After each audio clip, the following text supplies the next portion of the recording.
Alrighty. Whew. Gonna be an interesting day today. We're just gonna start out outlining a few things. Okay, so these are the things that I think people will come at Halle for. This I have on lock. This I don't really need much of anything to research. I've double checked with a voice and speech pathologist, so I know what I'm talking about there. This I'm going to need to do a little bit of listening today. This is probably a point that people think they will have the most ammo on. And this is actually where I'll need help, is the acting. Because I think Halle was typecast as Ariel. Because of her stage demeanor and stage presence. And also ingenue rules are not difficult. So I have to do this. I have to address that. Dues paid. I need to look at her career at that point. And then I'm trying to think of what else. I mean, I know the obvious one, right? But that's an easy one to rebut. Like, the racist one is easy to rebut, right? So I'm not too worried about that. Oh, nice, Terrell. That's awesome, man. Yeah, I'm looking at it now because there's in the introduction, at least in the Verizon performance, she does like some sort of like weird Phrygian modulation thing that I kind of want to actually analyze. So I'm gonna do that. I'm gonna look into that as why.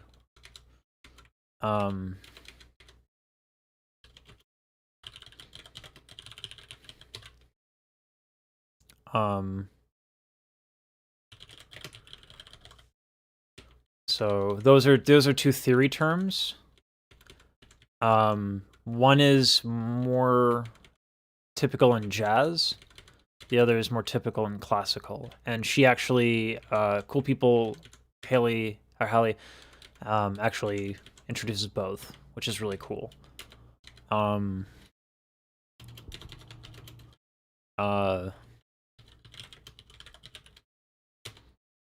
then wide palette and bright vowels.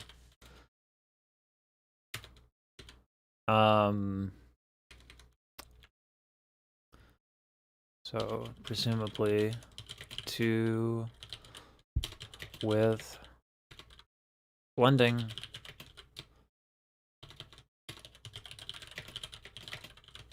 All right.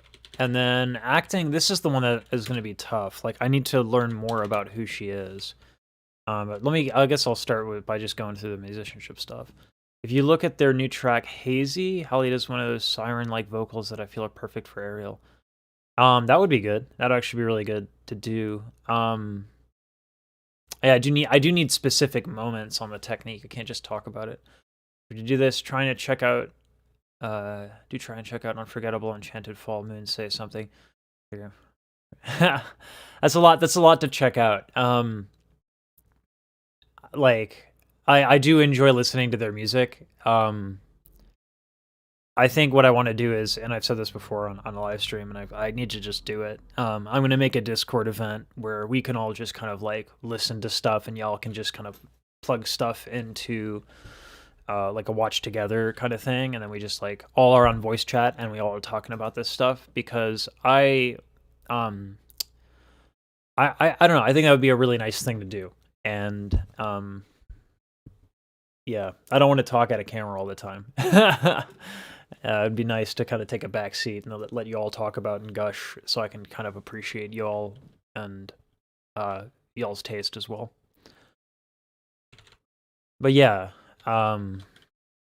oops, let me go this. Okay, so hold on. Hazy, do you know the timestamp, Terrell? The acting is the hardest one to justify, but luckily Ariel is not a complicated character. She's what's called an ingenue. And ingenues are like things happen to them. They don't do things. Like Ursula does things, right? Those are the harder roles to play. Usually villains, anyone that moves the story along. But like things just kind of happen to ingenues. They're really easy. I made my off-Broadway debut as an ingenue, and got paid for it. So, and I didn't really go to school for acting. I took acting classes, but you know, yeah, I gotta close the door. So, thank you, Terrell. Give me 1 second, y'all.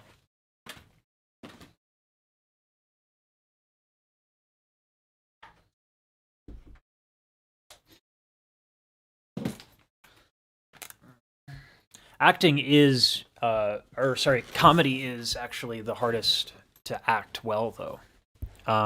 It's very, very, you have to do things fast. It's very hard. So I might do that if she has acting gigs and her IMSLP, or not IMSLP. Crap, what's the frickin' portal for all the acting crud? IMSLP is the public music database. You can tell which I prioritize, right? So let's get examples of this. I need examples. We're gonna go with hazy,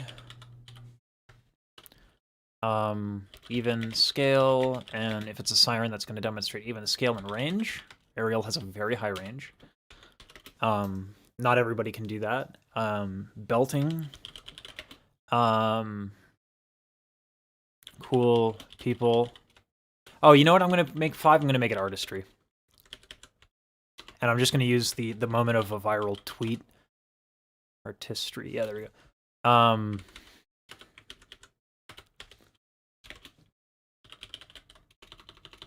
I cried. Hundreds chose to reciprocate instead.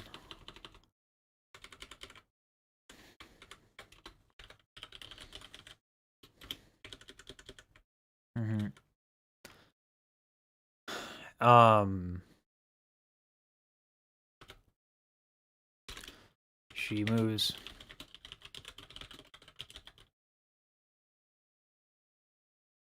All right, yeah, I'm fine saying that. All right, hey again, love. Thank you, Mason. I'm glad. I like doing this because I always like to answer questions directly. Apparently is going to have a more empowered role in the action movie, so it's going to be interesting to see how they approach it.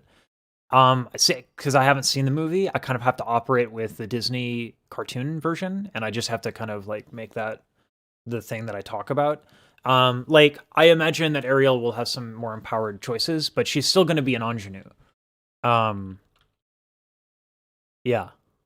So yeah, I mean, I do hope they modernize it a little bit to make it like, I don't know, less victimizing Disney princess, you know, feminism, all that shizzle nizzle. But I think at the end of the day, it's still an ingenue role. Should do live reactions. That will get me banned. That'll get me banned. So I can't do those. I would gladly, but I can't. I'm going to do it on Discord because I can do it on there. You can live stream on Discord, and you can pretty much for now do whatever you want because they're not everybody's got their hands on Discord yet, so the music labels are not like actively searching Discords. But if you do it on YouTube, if you do a live react, because AdSense cannot be monetized and live, that's just a ban instantly. I'll get my YouTube channel deleted. Yeah, it sucks. I know, Mason. It's awful. I'm not happy about it either. This channel will, at this rate, never be monetized because I do reacts, which is okay. I value more. I mean, of course, I would love to get money, but I value much more highly being able to learn about new artists and motivate myself to practice, and also understand a little bit more about what my students care about. I think that's a worthy trade-off. And there are other ways to monetize without doing AdSense. AdSense is actually the least reliable way to monetize. So, timestamp 8:20. Still looking for Hazy. She does a riff throughout the track. I don't know if Ariel has a lot of vocal runs though. I don't recall any vocal runs. It's mainly like a really hard belting. Like part of this world has like a really high belt, and I think that's that I can get from cool people. I think. Yeah, Mason, if you haven't already, just join the Discord, and I'm gonna push it harder. I'll make a date and I'll set a date where I'm gonna do live reacts. But before I did that as an event, I wanted to do free lessons as an event. As an artist, you should learn about Kaliukas. There's a long list of people. I'm not trying to invalidate your requests. But just there's a lot. There's literally like hundreds in the comments. So I just want to do a Discord event where like y'all have control over what we watch. You know what I mean? Like, so there's a site called Watch Together with a little 2, and you can get a room of hundreds of people. And like people can queue videos, and so that's kind of what I want to do on the Discord. So y'all can just, instead of like typing at me to like look at this, you can actually have the control to kind of boom, like put it on the screen, right? I think that's way better. Timestamp for 8020. Okay. Look at that.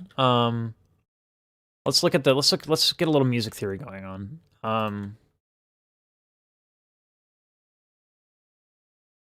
Move this right here. I don't even want it on screen. The visuals can get me banned too, automatically. Yay, copyright. I'm not sure what label Chloe and Halle are under, but I don't want to risk it. I posted, just so you guys understand like how vicious copyright is on YouTube, I posted a Mozart piece. Like a 200-year-old, like if Mozart's not in the public domain, like what the hell, right? Like, so it was a Mozart piece, copyright claim. And luckily I got to refute it. But like YouTube is all over this stuff. So cool people. Verizon. I'll actually go to Chloe and Haley Verizon.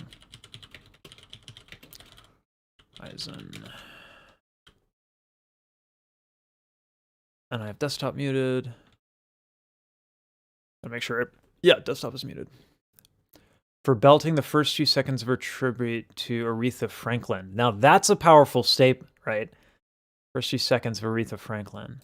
Let's do that instead of cool people, because everyone's gonna be like, oh, Aretha Franklin, you know? Thank you for that. And tribute. This is awesome. I love that you guys can just like hop in here and give me help with this. Just join. Hey, Eric. Right now I am trying to template or like outline my video for why Halle is a perfect Ariel. And I'm pretty comfortable with like the rationale on musicianship, on technique, on acting and all that stuff, and dues, well, not dues paid, but like I just need a little bit of help with examples and stuff like that to make it quicker, if you all want to contribute to that, so we can all talk about this. It'll help me make the video better, and that's what I want to do, because I think it's an important video and I wanted to make it good. Signed to Columbia. Ooh, yeah, I don't want to mess with Columbia. Columbia is like vicious. Any major labels are vicious. They want all that money. Whether or not that's right or wrong, I'm not going to comment on, but like they're vicious. So it's Beyonce's label with Columbia. Yeah, stay clear, right? Yeah. Aretha Franklin tribute. Let's go to. All right. So I have their cool people off screen. No worries. I'm not gonna get choked up again. Okay. People clipping me. You know what sucks? My blubbery face went viral, and it's not even my video. Like someone ripped off my video and posted it, and I just call that karma because I've done that before. So I can't be too mad about it, but it does suck. That's all right though. All right.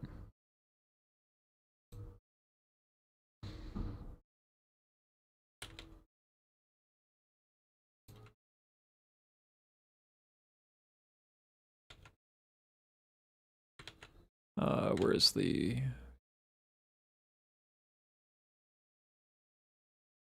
Oh, a little bit there on the G.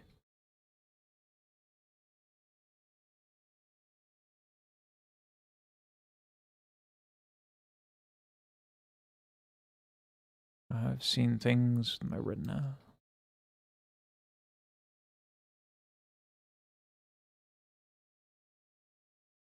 See that? It's on much.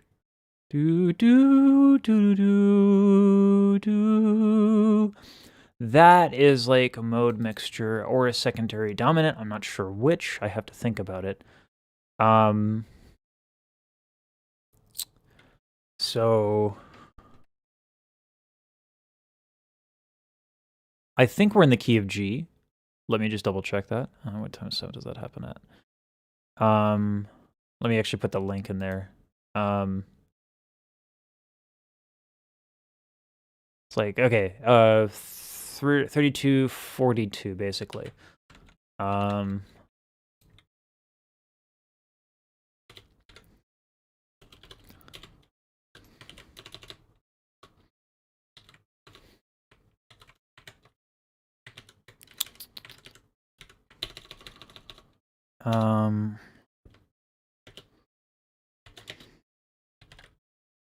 So a secondary dominant is what you want to do when you want to temporarily leave the key that you're in.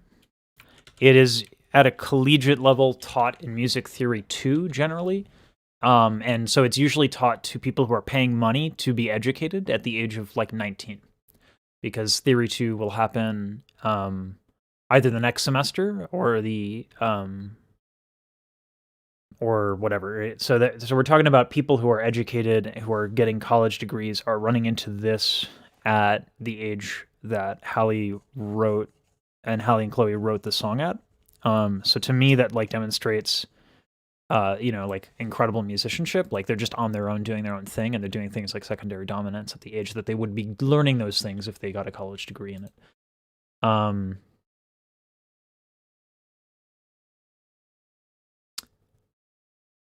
And so, yeah. See. So just an innocence that draws you to her. I think that that's a fair statement. I don't want to word it as innocence because I don't think Halle is innocence, but I think I think there is like there's something to that, right? That makes her really good for Ariel. There's this like stage presence. There's this honesty and a gentleness. And I think gentleness might be the word I'm looking for instead of innocence. But because like I don't want to disempower her with adjectives. You know what I mean? So I want to be careful about that. But I know what you're talking about. You know what I mean? I'm not criticizing for you. I'm just saying if I make a video and it gets thousands of views and I'm saying she's innocent, you know what I mean? It's a little different when I say it in that context. I'm glad, Eric.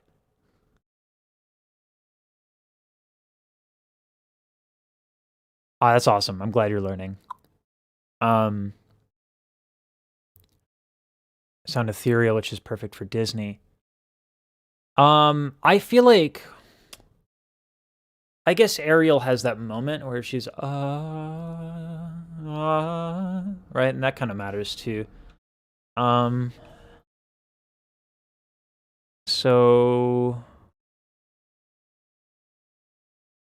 face structure is very similar to Ariel, though Ariel's a cartoon. I mean, like cartoonishly beautiful. Do we go with that? I don't want to comment on her. I want to talk about like her singing and her as a professional. I don't know if I want to comment on her looks. Nipples down. The Jimmy Fallon show is good. Well, so Denny, I'm looking for examples that are really hyper specific that make a point. So like this is easy to find because whenever she's singing with her sister, this is like 40% of the time she's doing this, so that they can do those cool harmonies and blend. That's easy to find. And I know a lot about this because I cross-reference this with a voice and speech pathologist. This one I'm still looking for. This one is great for belting. I need to find out what key we're in with cool people. Give me 1 second.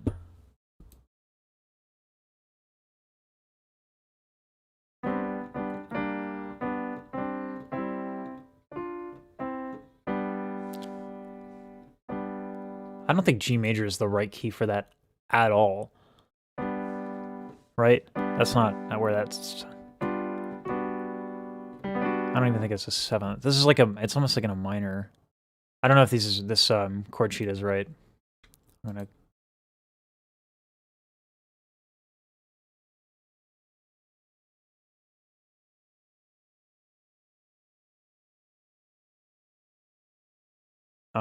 Really? I don't think that's it either. Like, this is the problem with these freaking... Oh, that's actually pretty accurate.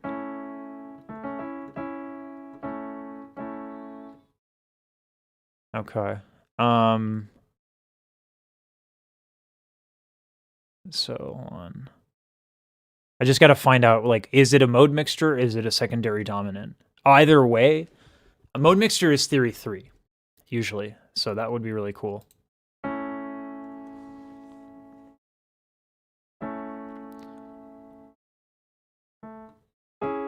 Yeah. That's right. So it's just an arpeggiation that alternates between A major and C sharp minor. That makes a lot of sense. So that's actually, that you could call that tonal expansion. I've actually had a music theorist teacher tell me there's actually no such thing as a 3-chord, which I think is a little bit of a ridiculous claim. But you can argue that this whole thing going between A major and C sharp minor is actually just a major 7th chord. You can make that argument. So that's probably what I'll do because it's simpler and it's a more elegant explanation. Which sister would you say is the better singer? I don't think you can do that. Like, I'm not just even trying to play it safe and be polite. I actually think they're both extremely different and have different things that are appealing about them. From a vocal technique point, both of them are like great. I mean, I would have to like go to a piano and like over a couple of days, like work with them to the vocal extremes to find out which one can do more in the vocal extremes. And I guess that we can call better technique. But like they both have an incredible vocal technique. And they're very different kinds of artists. Like Chloe's that sort of emotional evisceration, like high energy, adrenaline, like incredible power and presence, while Halle is incredibly calm, centered, and kind of brings you in. And the latter is surprisingly effective when it's genuine. I actually was on one of the first things I learned when performing is that when everybody is like running around going like, oh, I want to be big and powerful and and they want to be like that on stage. Chloe does it in a genuine way. A lot of people don't. They're just nervous as fuck. Sorry, I shouldn't swear. But they're just nervous. And I found that when I operated the way that Halle kind of sings, when everyone else around me is doing that, I'm like, boom, I'm the guy everyone looks at. So like you don't think, from watching videos and stuff, you wouldn't think that what Halle does is that captivating, but it is. It's very effective. So I don't think they're just so different. And they have different voices too. Like I think Halle is a soprano and Chloe's more of a mezzo. It's just very different. Halle acts and her and Chloe are main cast in Grownish. Thank you. That's awesome to know. And comedy is one of the harder forms of acting. So I appreciate that. Let me just give you... I hope you don't mind, Mason. I'm gonna put you here as a credit for that. And a little shout out. Thank you. Appreciate you.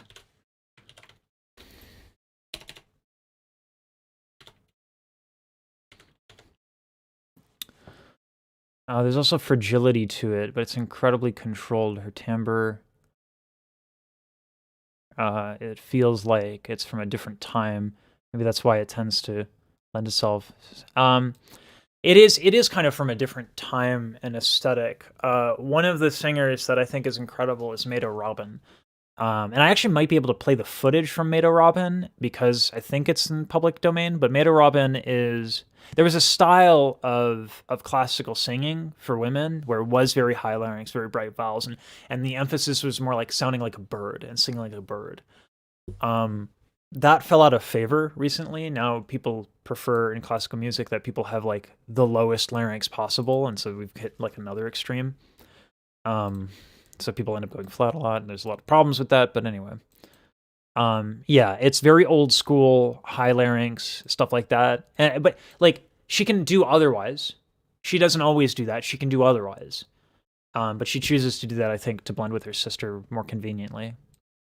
For the innocent comment, I'll just say that she has a duality in her voice and can be innocent because in the tribute you see a more aggressive, belty side of her voice. Yeah, no, I think she has artistic range, and I don't think the innocent adjective, like your intent is good here, but when you make a YouTube video and thousands of people see it, everyone's just going to assume you're like, people are not going to be generous, right? Like, I know what you mean, Terrell. I'm not harping on you. I want a different adjective, but I know what you mean and I agree with you. Good note for Ariel, how he does in Trevor Noah kids. I'll put that here. And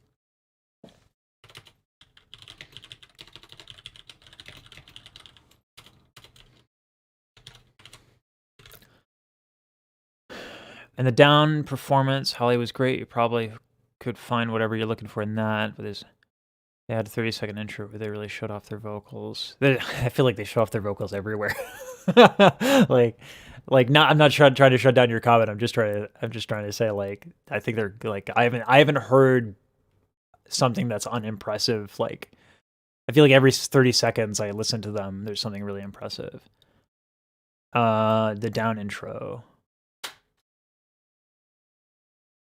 Okay.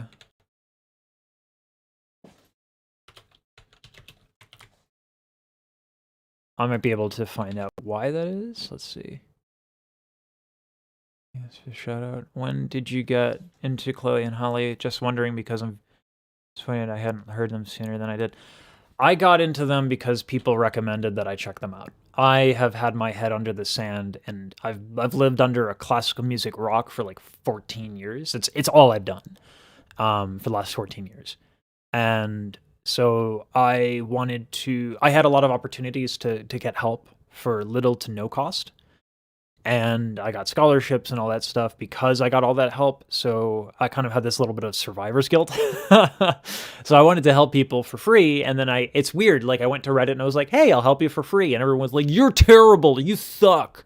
And at first I took that personally. And then I realized, like, that's just Reddit.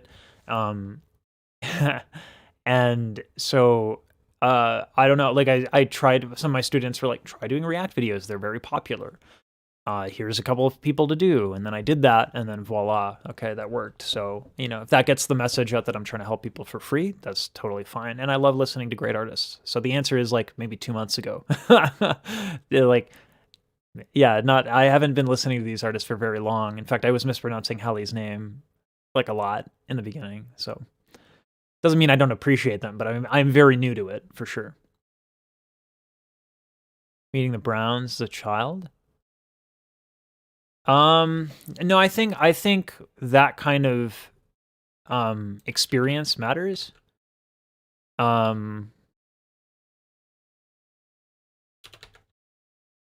think having experience is a big thing there.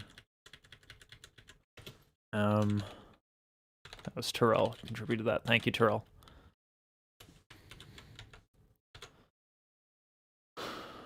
Halle has the voice, but the mermaid sirens are known for luring sailors and having nervous giggles and palm sweats. Yeah, I mean, I don't think that that's like a technical argument, but I agree with you. I think her voice is like siren-like. I don't think that the mermaids of like Disney ilk are mermaids that lead sailors to their deaths. You know what I mean? I think Ariel is like, supposed to be kind of a different It's the original story was based off of the Whatever Brothers. It was a folk tale that was basically Ariel was the mermaid that fell in love and then wished to be turned into a human and then was like morbidly disfigured in a way I don't even feel comfortable saying. The Grimm's brothers, I think, they're famous for like their folktale stuff, and so that's the original conception of Ariel, is that she's someone who didn't listen to daddy, and then the bad witch punishes her with like mutilation. That's not good. I'm glad Disney went in a different direction. Also, her speaking voice is scary, similar to Ariel. She has a very, very, very high speaking voice. She's a naturally very high set voice. So I need to. Yeah, I agree. She just sounds like a princess. No problem. No problem, Mason. Utilizes skills from many genres like R&B, pop, classical to make her good for Ariel. I think her flexibility in styles makes her a better art. I don't think versatility in style makes you a better Disney singer. I think Disney is a very specific style that if you're going to walk into that style, you want that specific style, but I think she can do that. Belting, high larynx, wide palate, bright vowels. She's perfect. Her technique, let alone her voice and the color of it and how it by itself kind of reminds me almost of Aaliyah Salonga. Like it's really nice, the tone of it, but in terms of pure technique, like she's already there. But yeah, like outside of Disney, her versatility is massive, which benefits and behooves her as a recording artist and a touring artist and all sorts of things. Let's see. I gotta go through these chords. As much as I want to talk to y'all, trust me, I'd rather talk to you. I like music theory for the utility, but I'm not crazy about it just by itself. But okay.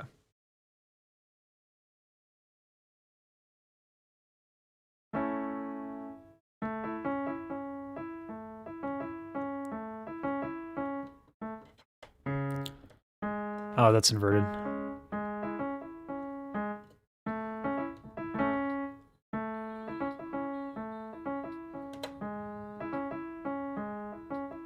You'll have to excuse me, I'm reading this as I play it.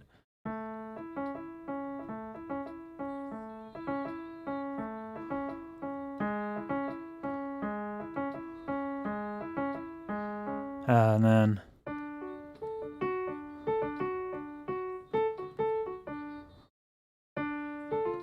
Mode mixture, that's what it is. Got it. Oh man, that's too beautiful. I gotta stop before I'm distracted. Okay, so it's mode mixture. It is not a secondary dominant, it's mode mixture. So what we're in is we're in the key of A major. This is our 1 chord, okay? How do we know it's a 1 chord? If we're in a major scale, do, re, mi, fa, sol, la, ti, do, all right? If we're in that, we know it's a 1 chord because we have the notes do, mi, so. Okay, chords are basically scales separated into thirds, okay? So do, re, mi, fa, so, separated into thirds is do, mi, so, okay? So we're in A major. Okay, and I'm gonna even just say that there's just a 1 chord, and it goes to the 3 chord and the 1 chord. We're gonna ignore the 3 chord and call this chord a major 7 major 1 a 1 chord major 7, right? So what we do is because we're in thirds, right? So if we have the 1 chord do mi so, the 2 chord would be re, fa, la, and the 3 chord would be mi, so, ti. So what is in a 1-7 chord? Well, it's do, mi, so, ti. Okay? So do, mi, so, ti has the same notes as a 1 chord and a 3 chord. So it's a more elegant explanation. It's a simpler explanation to just say that this song hangs out on the 1 chord for a long time. And that from a theory point of view is called tonal expansion. Usually that's with the 5 chord, but it can be with the 3 chord. Okay? So I just threw a lot your way. That was a lot. That was a lot of music theory. I hope you could follow it. I'm going to try to work on a more elegant explanation. But we have basically tonic expansion. Okay? And then we go to the 4 chord. Now this is very common, 1, 4, 5, right? That's our blues progression. That's our pop music progression. That's everywhere, right? 1, 4, 5. So we're going 1. And then we go to this 4. And at the end of this phrase, here's the mode mixture.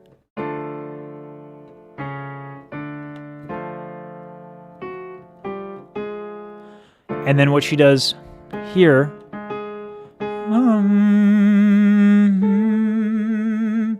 so we have, what would you call that? I think that is a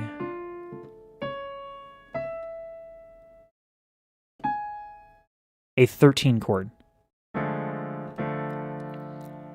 right? Hold on.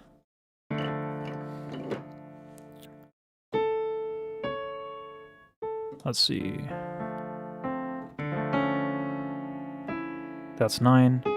That's 13. So yeah, usually on the 13 chord you ditch the 9. Or no, this is an 11th chord. So it doesn't generally sound good outside of context, but she's making it a leading tone. There's just so much tension here. It's really brilliant. So we have mode mixture, major 4 to minor 4.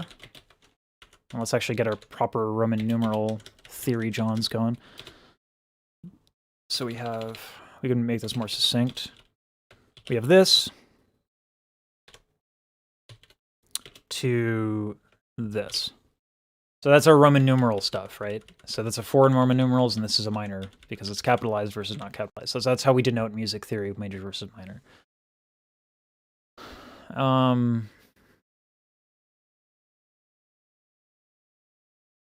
I've been thinking about who else would have taken her place as Ariel. I think the major contention so there's obviously the bad faith argument that we don't even want to talk about here. I'm not even going to give lip service to that, okay? But there's a good faith argument that there have been people who are really talented who have played Ariel on the Broadway productions. And Broadway actors often get overlooked in movie adaptations. And it's a point of contention in the Broadway community. The person who sang Ariel in the stage version on Broadway is incredibly talented. She is very, very good, and she is a Broadway star. She's a Broadway star that could definitely make her move to the big screen. She has definitely paid her dues. She is definitely an extraordinary singer, okay? I'm not going to lift up Halle by disparaging this incredible talent, okay? But I think Halle is legitimately, on professional grounds, better for the role. And that's what I'm trying to get at here. So I'm just going to try to lift up. I don't want to take down professional singers. There's so much of that already, and it's nauseating. I really hate it. That people think that they know, backseat, vocal critics. I hate it. It's particularly bad in opera. It's really bad in opera. It's disgusting. People dedicate their lives to people to an art form, and then people want to crap all over people. I'm not bitter. I'm a little bitter. But I even if it's not towards me, I just hate it. I think it's really toxic. So I don't want to contribute to that at all. So the acting experience helps because this is the biggest argument. And I don't want to say ingenue roles are easy. I mean, they are. When things happen to you, that's easier. But she has experience acting. It's paid. This one I'm just gonna need to do Wikipedia. I don't think the 11th chord explains that D minor though.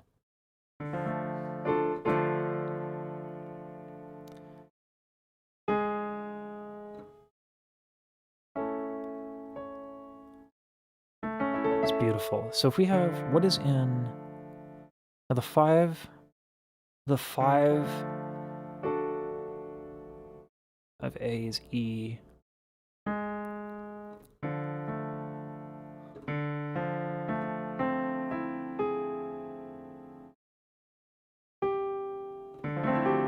So this would be an 11th.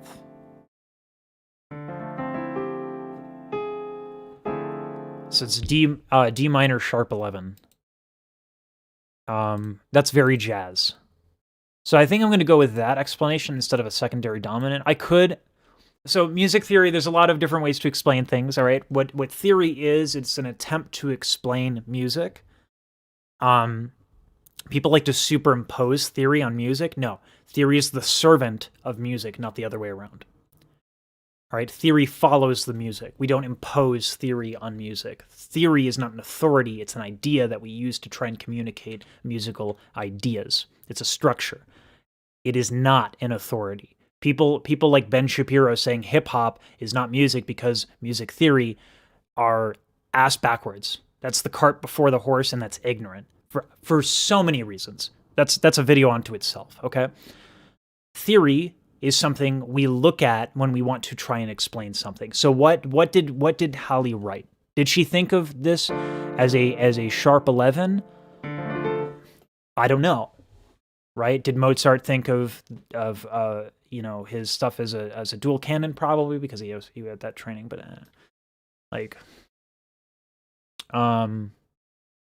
have you seen them sing on Jimmy Fallon? No. Right now, my interest is in this video that I'm working on, so I'm trying to get that together. So there's different kinds of theories and different kinds of ideas, right? So there's classical theory, that would be the secondary dominant. I think a more elegant explanation is through jazz theory, which would be mode mixture. There is mode mixture in classical music. And classical music theory, like Wagner and all sorts of like late Romantic period music has mode mixture in it. Funny enough, actually, mode mixture, the raised 6 chord is hold on. The raised 6 chord is very much Disney. So while we're talking about Disney, I might as well do that. So, and then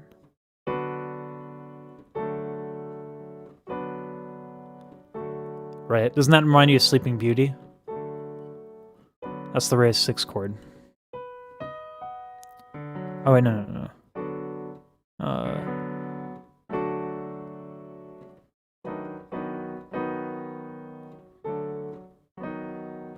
There we go. And we can even put that in a major 6, add 6. So there's a lot of, Disney plays with a lot of the 6 chord. That's the primary what their sound is known for. If we're talking theory, which is a fun fact. Disney sing-along. Good example is this. Sure. Let's do that.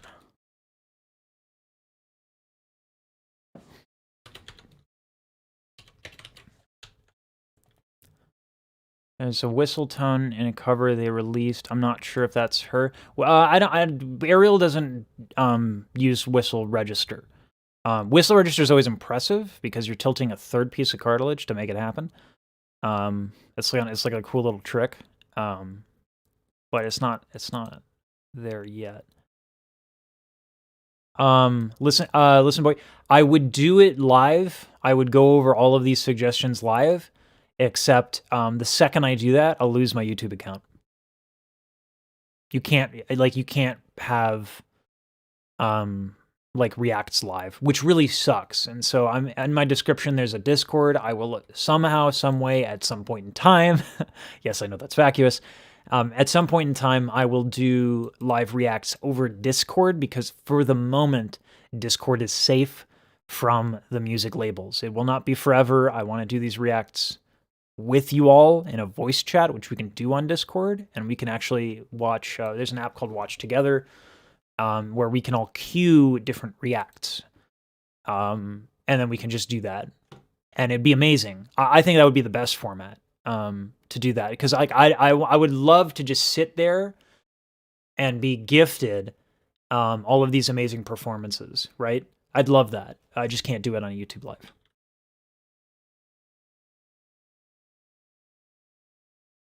It sounded super duper high to me, like it was a real whistle, not a vocal one. No, I mean, like, whistle register is pretty... If you think it was a whistle, it's probably a whistle, right? It's like a whistle register is very distinct.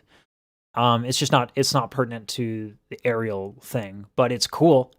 Like, I like whistle register. It's like a really cool thing when it happens. Yeah. Let's see. So this sharp 11 here. Let me go through this thing one more time.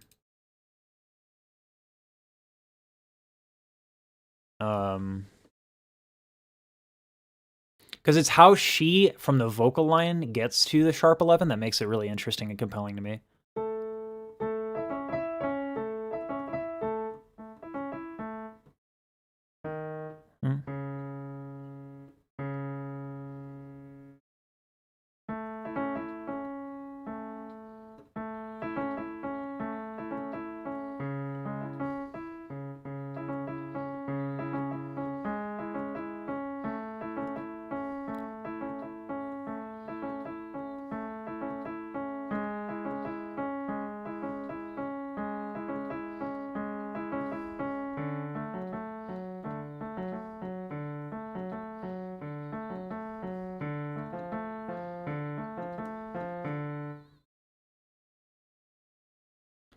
All right.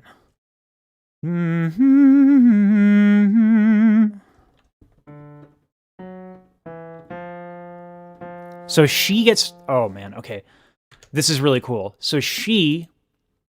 Usually singers in pop, particularly in pop music, she takes the flat 3.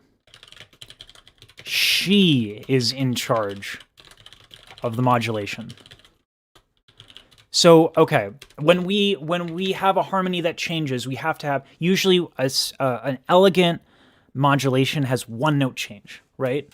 So when we have a major 4 and we go to a minor 3, it's the third of that chord that changes, okay? So she flats the third with her voice. In pop music, that is not often done, and it's rarely done. Changing keys is rarely the responsibility of a singer outside of choir, even in classical art song. I mean, of course it happens, and of course it happens in pop music and stuff like that. But like, it's uncommon because it takes the singer understanding how to change the harmony through melody, aka counterpoint. So that she does it is kind of insanely amazing.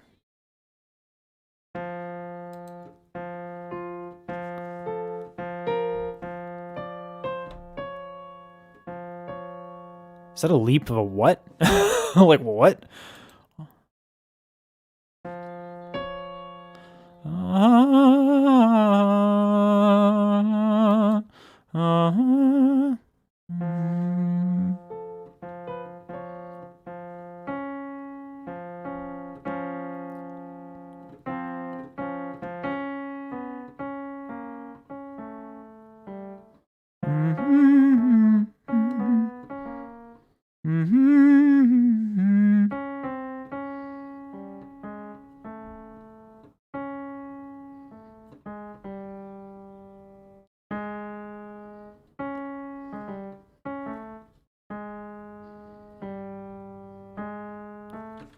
I think that's it. Hold on.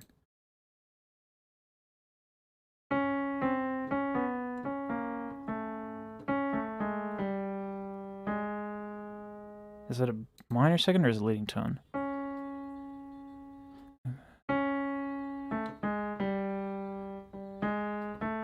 Okay.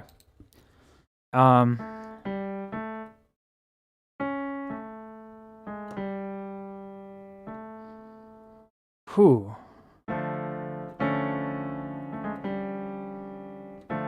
So it's a D minor.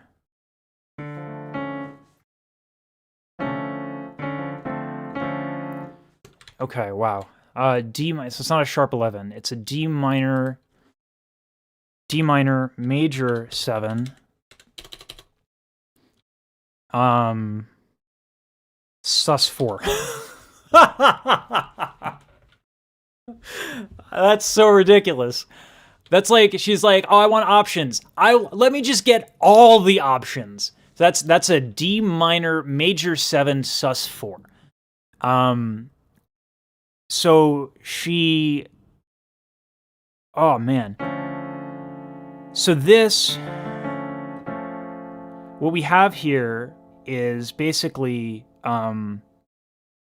so in the beginning I was saying that the 1 there's tonic expansion, right? So we have the 1 chord, which is the A minor or A major 7th chord. Okay. So that goes to a 4 chord, which is, pretty common, right? And then what she ends up doing, and what they decided to do, as it says in songwriting here, is they go flat here, but then it is a secondary dominant. So I think a secondary dominant might be a more elegant explanation than like a crazy chord here. Because what's happening here is if you let go of the root, this becomes a diminished chord. So in jazz theory, we can let go of the root because the 3rd and the 7th are the most important and define that. So that might be an elegant solution right there. We have this diminished chord. And then it's resolving almost to a sus. And then we get back to A major. So it's like... Now, if it is a diminished chord that we're highlighting, at what point do we translate to that? That's where I think secondary dominant might come into effect.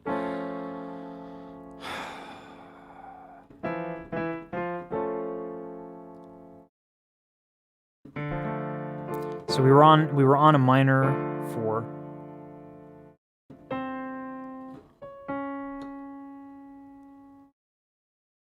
Oh, man. So I think what we're doing is we're making D minor. No, D minor wouldn't be the key because we'd have a diminished chord on the 3 and not the 2. Whew. I think, boy, this is juicy. This is juicy. I have to really think about this. Can you whistle? I cannot. It's not 1,000 times harder. It's just something that we don't generally explore. The function, so between men and women, not much changes aside from the size of all the gadgets, right? Men have larger stuff, and so that's generally why male voices are a little bit less flexible, because we're moving around more stuff, right? But whistle register really happens when there's a couple pieces of the larynx that move, right? Little cartilage pieces that can move. We have the classical tilt,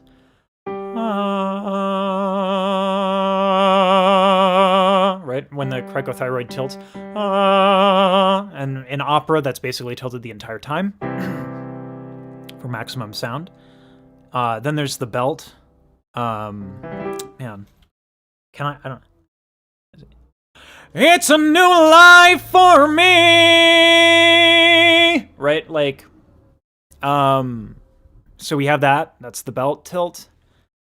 And then what you can do is when one of those is tilted, you can tilt this other piece of cartilage in the back here. So what happens when we tilt? I don't have a rubber band or a balloon on me. So when something is this is the neutral position of the larynx, right? And the folds will follow. Okay? So here's the folds in a static position. What happens when we tilt? When we tilt, this happens, right? This. So because we're going diagonal now, we're stretching out the folds and making them more taut. What does that do? It allows more breath pressure to build up behind because, let me get my hands back to where they were. Because when we tilt and we stretch out the folds here, they can handle more breath pressure, and so that gets louder, right? Sound pressure level is how we measure volume in physics, right? So when we build up the pressure behind stretched out taut folds, like think about stretching a rubber band, because that's what's happening here, right? Let me get my hands right. That's just hard in the camera. So that's what happens when we tilt, okay? So now, what happens if this part can tilt this way? We can get even more stretching of the folds. That's what whistle register is there's a piece in the back that will tilt and stretch out even more. And that's how we get whistle register. So that men and women can do that, both. Because it's just there, right? Like the anatomy between men and women, as far as the throat is concerned, we're not going to talk about other things, but as far as the throat is concerned, remarkably similar. Just men tend to have a larger John going on, right? For creativity, more like her ability to communicate with people and move people. Because like artistry is, let's see.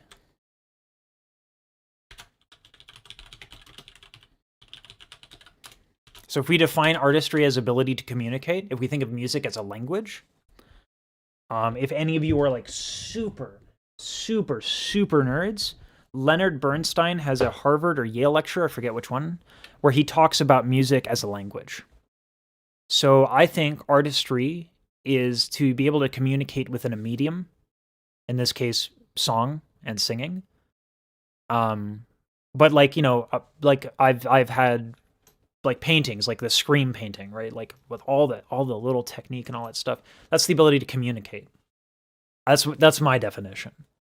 Is how can you reach others? Because I think that's the definition of artistry that to me has the most utility. That's what I mean by that. Am I going to save this live? Yeah, I think so. I think it's set to DVR. I can publish it. I think I have it as unlisted, but I can publish it, yeah.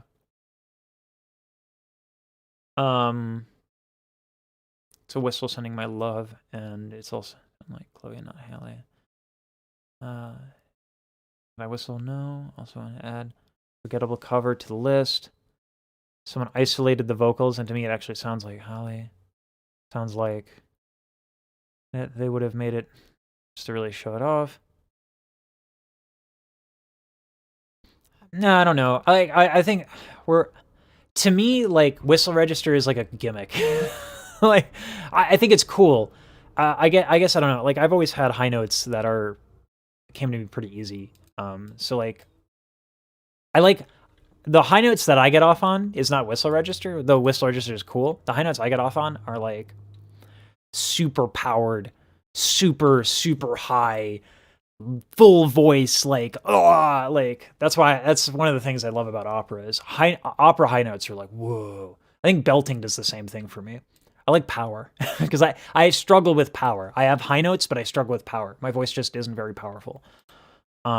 It's a very light voice. So I think that's my personal opinion there and my personal taste and preference. Tours with Beyonce while starting in a TV show. Jeez. The two were touring while they were filming a TV show? That's work ethic. Let's go with that. Let's go with dues paid. Right there. And who contributed that real quick. Let me get that shout out. Jenny Lee, thank you.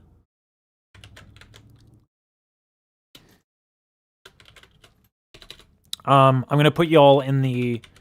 If you're all okay with it, I'll put you in the description for the video when it comes out.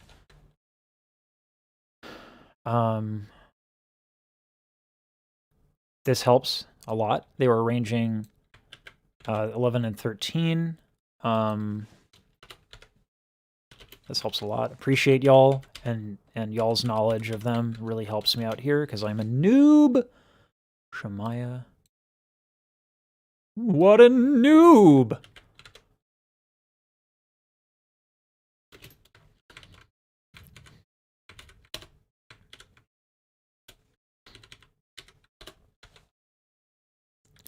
I've never known it actually goes on in the throat. Yeah, I think the actual the physics and the anatomy of singing is super interesting.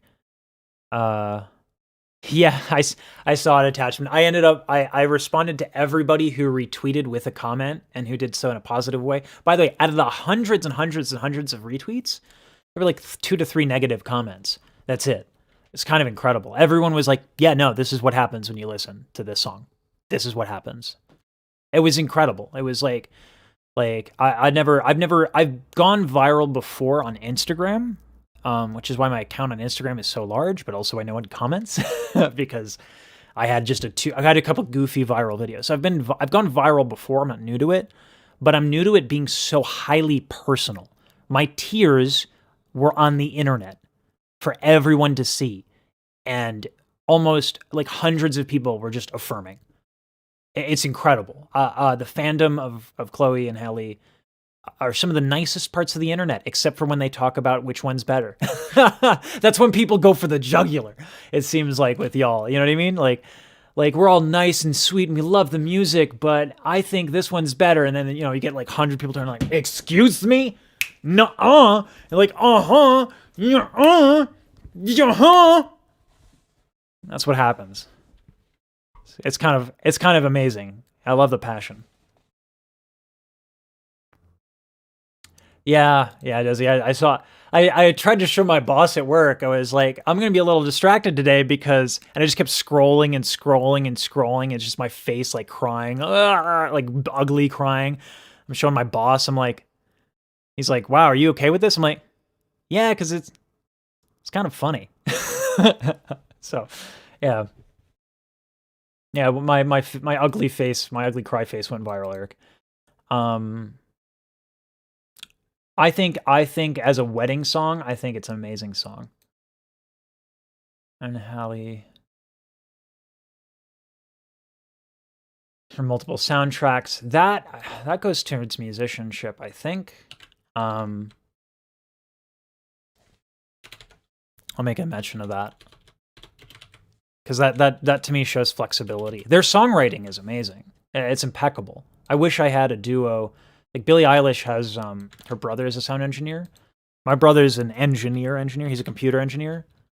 Um, and like I want nothing more than to be able to work with him because I think he's really good at what he does. But like our skill sets don't mash right now.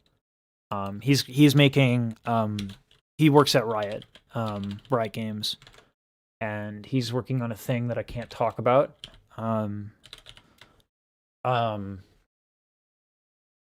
but yeah, if he ever wants to go off on his own, like I would love to do.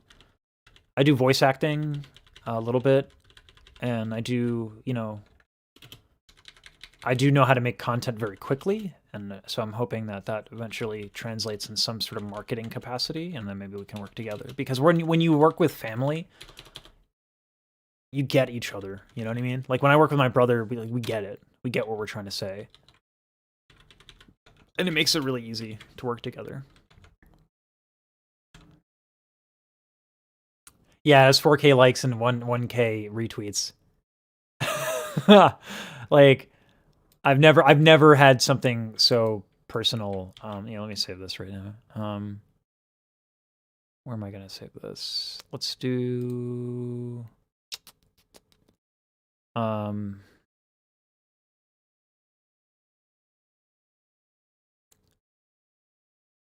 let's do current video.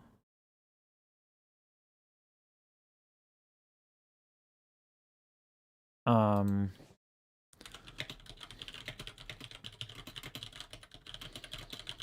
okay.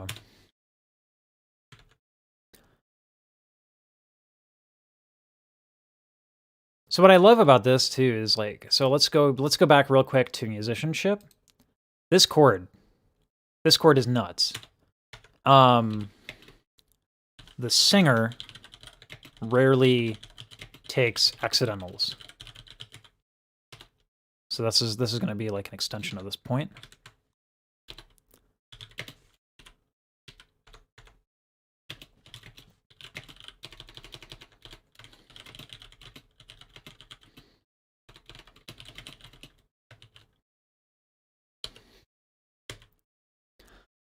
I think this is the most impressive thing about what she does. That little moment where she goes,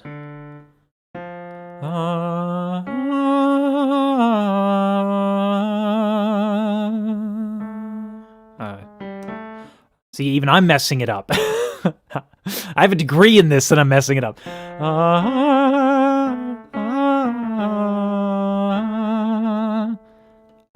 I would have liked it more actually if it were this.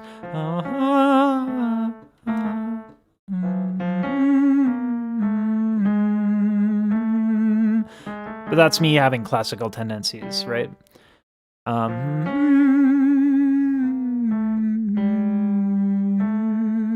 me listen to it again. I think it's a flat 7 if I recall correctly.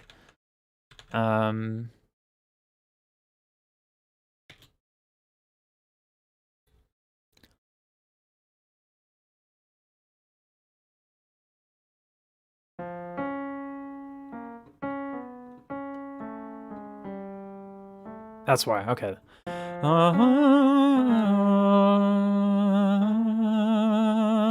Right? Genius. That little moment covers the major 7 and that covers the modulation. That little run, that little melody here. And this is what I mean when everyone's like, oh, runs, oh, fast notes. I don't get impressed because I've always had a vocal agility thing. Like I have to work on it a little bit more now that I'm older and my folds, when you age, your folds literally grow. So like I had to never work on this stuff, but now I kind of have to practice it. But like I've always been able to do Rossini, like a che d'amore la fiamma io sento, un'onza di giubilo e di contento, d'ardor insolito che sta scende e di me stesso maggior mi fa. Right? Like I'm not impressed by that. I think certain people can do that easily and it's not a big deal. But what I am impressed about is when people like Jasmine Sullivan and Halle, they make music. They make runs music, right? Like Rossini basically just did a lot of cocaine and like crapped out like a bunch of things, and it's cool, it's nice, it's impressive, it's fun. But like this is counterpoint. This is literally counterpoint. This is melody weaving into harmony, and the differences between the two being blurred, the lines being blurred. This is sophisticated musicianship, right?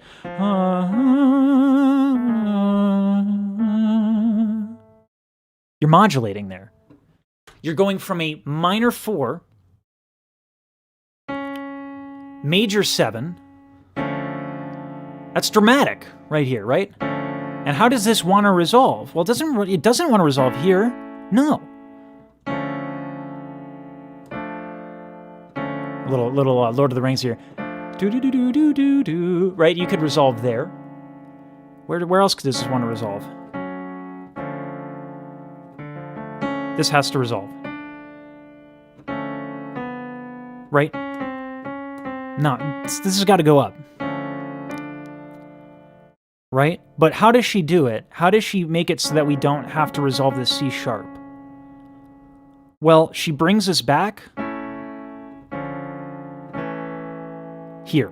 This is where she brings us back to.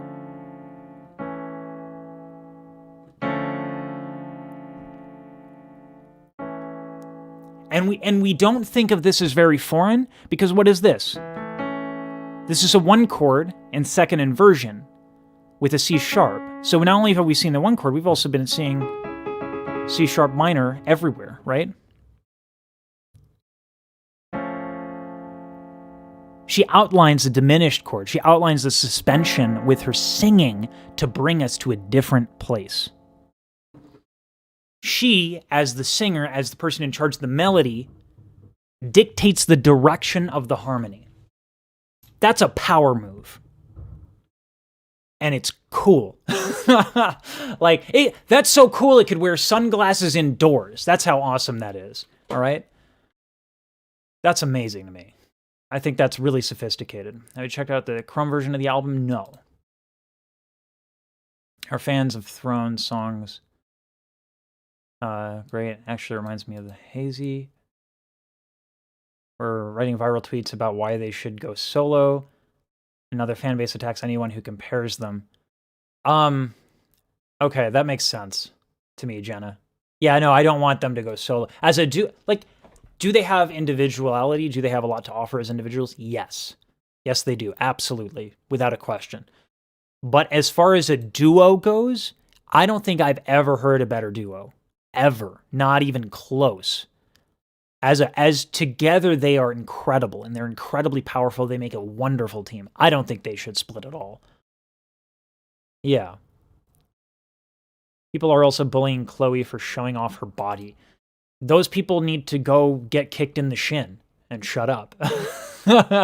Like, Chloe's a big girl. She can use her body however she dang wants. Have I heard 80/20? I have not. I'll have to check that out. It does remind me of the wolf at your door. I knew it sounded familiar. I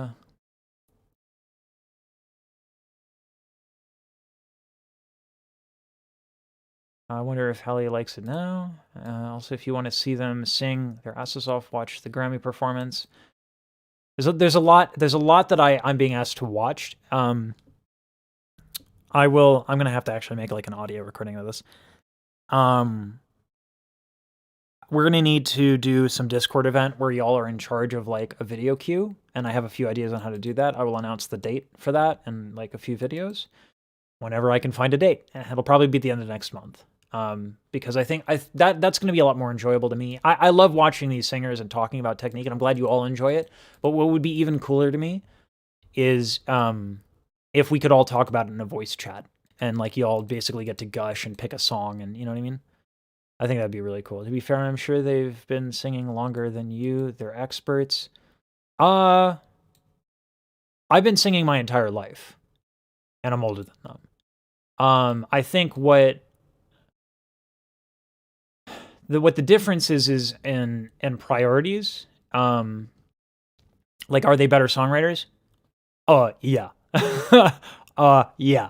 They're better songwriters. And that's important. That's, I think, the crux of their success. As extraordinary as their technique is, as extraordinary as their music is, or as their musicianship is, and their individual ability as artists, and their tone and the tone of their voice, that's all legitimate, that's all great. I think their songwriting is out of this world. And I think they do have more versatility because I've just been such a classical singer. Yes, but I know that the church makes for a marvelous education. I actually have a friend, who like won some awards and like gets a lot of work as a singer. Started in church, not a Baptist church. He's a white dude, with a good voice and he's very diligent. But yeah, he totally started in church and choirs when he was a kid. The fact that W Storm and Tipsy are on the same album, hello versatility. Yeah, no, they're incredibly versatile. Riffs and runs are something people show off a lot. Hazy and I agree. Hazy Part 2, to love Hazy from a songwriting perspective. I want to go back to like the statement that like why are they better than me? I think that like what I've gotten to a point with is that like there's such a diverse skill set in singing and music. I think that better or worse is hard. It's hard to do. I can outline though I think why Chloe and Halle are more successful than me. And I like my ego's not wrapped up in this, so I feel pretty comfortable talking about this. Songwriting, 1.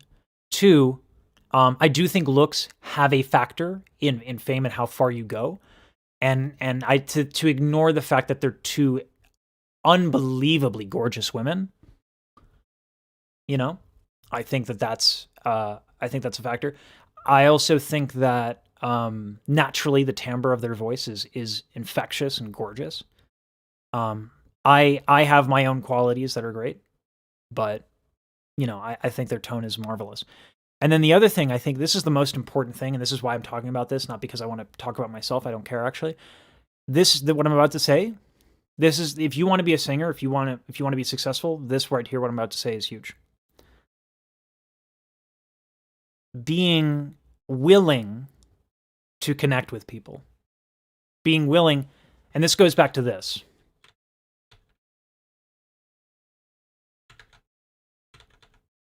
I was bitter in my early life, and I'm still kind of bitter about some things, right?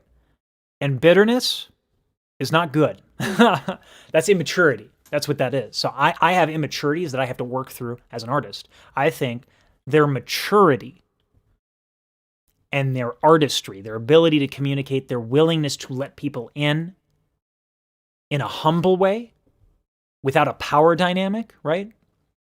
I think that, camera, that is the secret. More than anything else, I think that's the secret to their success. And I'm not shutting down their talent or shutting down their other abilities to elevate this. I'm just saying this requires maturity. This is hard to do for people, right? Like, I think most people need a lot of therapy to get here, and they're just there. They're just capable of doing that. They're so mature for their age, and as artists, they are mature. That's what I think. I think that's my opinion on that.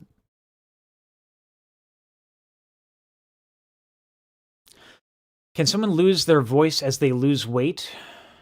Because I'm a little scared for Adele. If the weight is rapid, yes. But I'll explain that in a second. Rapid weight loss affects your coordination.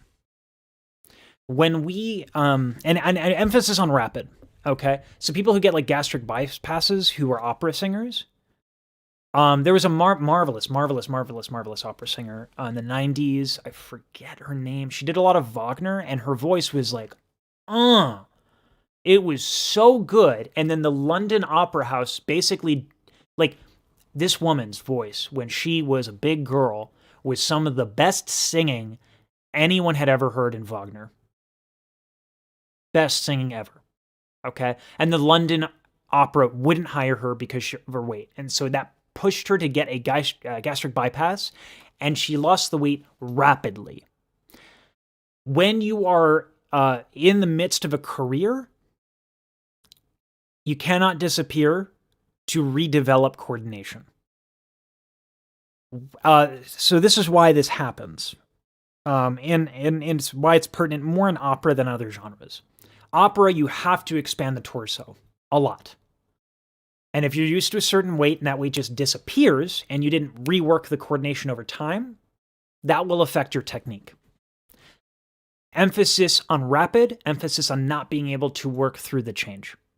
So this is not a matter of fat shaming. This is a matter of take care of your body, be healthy, and work with your body gently if you have the option. Obviously, gastric bypass has saved lives, right?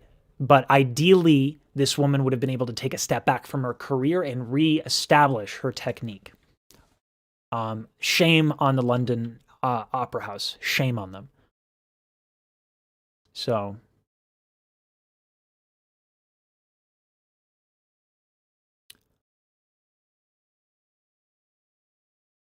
pretty privilege is real. But I think that alone wouldn't. You don't get a rabid fan base and a rabid following from good looks. You get, so there's a term, marketing term that's applicable here that's called a funnel. Real quick, let me just make some space here. So this is marketing, okay? I've been dabbling in marketing because I think it's an important skill for singers. So top of funnel, superficial, right? Superficial awareness. So this is like your the girl in high school.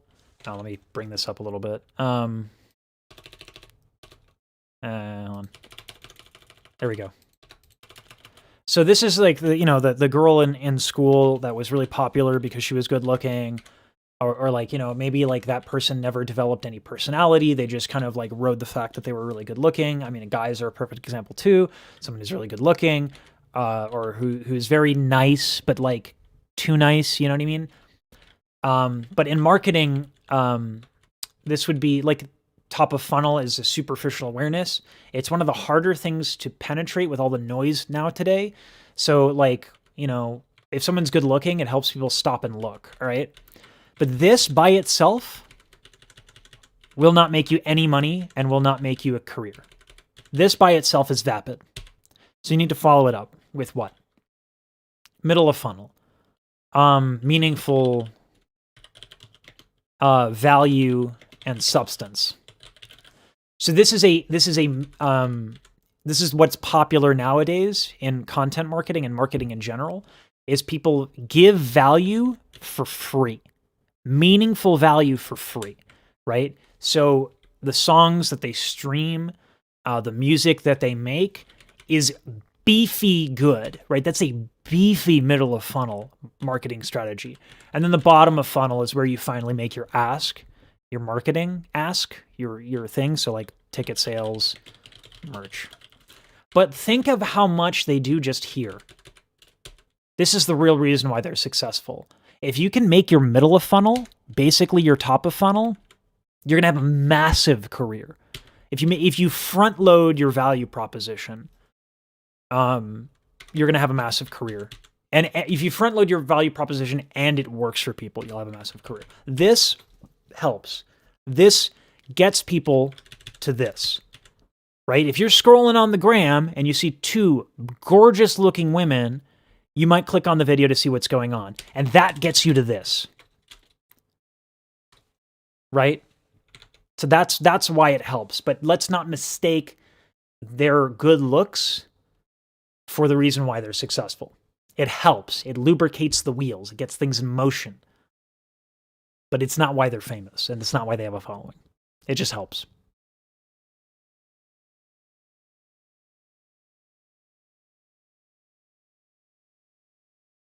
A lot of comments.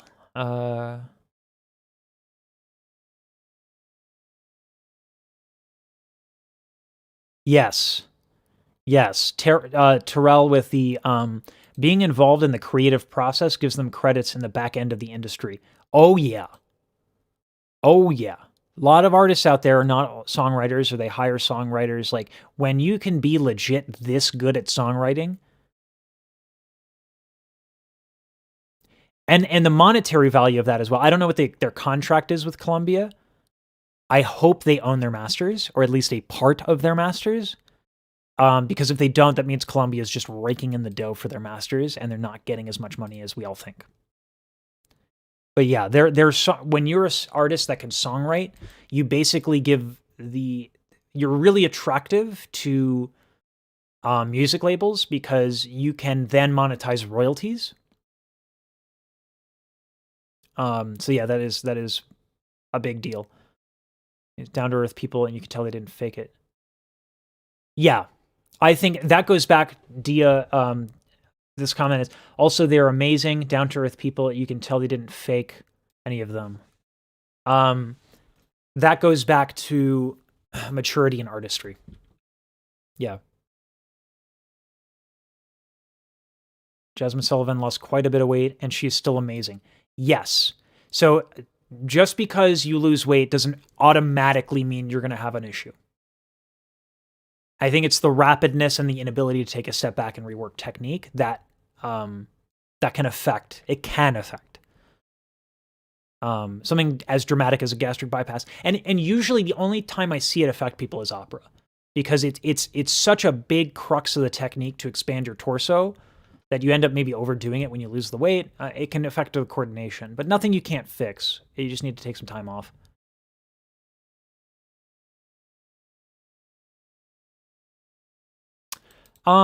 Susan. Oh, hey, Smill. I think losing weight might actually make you a better singer as long as you do it in a healthy way. Depends entirely on how you do it. If you do a lot of crunches. By the way, hi, Smill. Lovely to have you here. If you do it in a healthy way, yes. If you do a lot of crunches and a lot of compressive exercises, that can actually hurt your tension and your posture, and that can affect you as well. Being healthier overall will help with endurance. Helps with breathing too, yeah. Healthy. And that's not necessarily weight, right? There's that can parallel, but not necessarily. Is very cloudy, and production listener feels drunk. So this video, and Dell did seem to have a little bit more strain on her voice. That could just, if it's one recording, Elsim, if it's one recording, I wouldn't give that too much attention. People have off days. One of the great opera singers of today is Lawrence Brownlee, and I saw him on a bad day, and I was like, really? This guy's supposed to be the bee's knees? And then I saw him in person on a good day, and I was like, oh, oh, he's good. Like he's great, right? So it's we gotta always get kind of careful about that. I think I have a reverb on. Yes, I do. Jumble Gym Lake, live in the best way. You can also totally see it. Our singing since they were extremely young, and we're also on Disney. That's not pretty privilege. So, like, again, this goes back to this. This is why they're massive. But we can't forget that this helps. Right? We have to make room for multiple causality. Right? Them being pretty when you're scrolling through the gram will get someone to stop. But if there's none of this, they will move on, and then this won't matter. You have to have substance. You have to have a value proposition. And they have that. This is why they're huge, is because their music and their music making is some of the best there is right now. That's actually why they're huge. Okay? And they're not like forgettable. Once you hear Chloe and Halle, you'll never forget them. That's why they're huge, is the substance.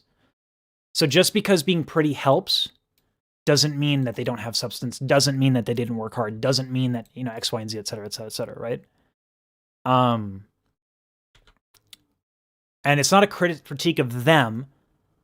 It's more like people are vain. People like to stop and look at good-looking people. So that helps. But it is not why. Okay? So let's just be clear on that. Their sound is just digestible enough to connect with. Yeah. They're unique, absolutely. That's a big one. They are very unique. Beyonce's push definitely helps, right? Having that backing really helps.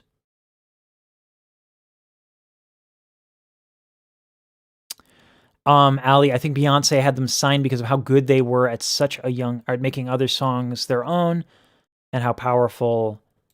I think there's a lot of reasons.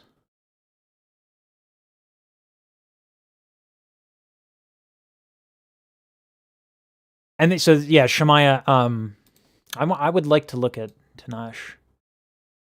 That is being unique and digestible, obviously massive, but being unique, there's nothing wrong with that. Like, particularly if Tanash is not signed with a label and she's still doing well, that means she's fine. Labels will take anywhere from 90 to 95%, even in a good deal. Labels invest a lot in their artist, and so they take a lot. A lot.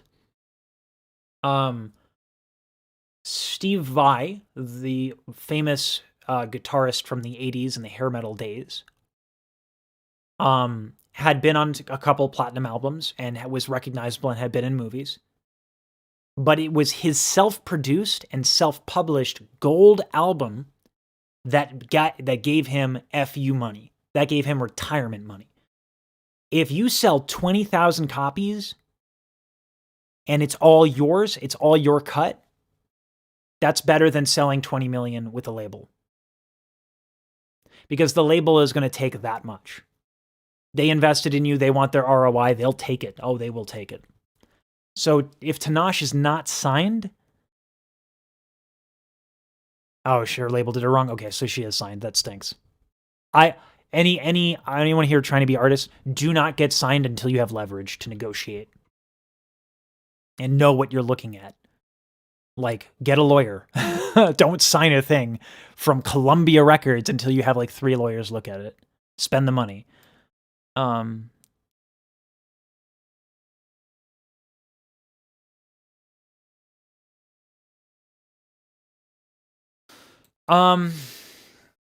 Janae, so let me read the comment out loud.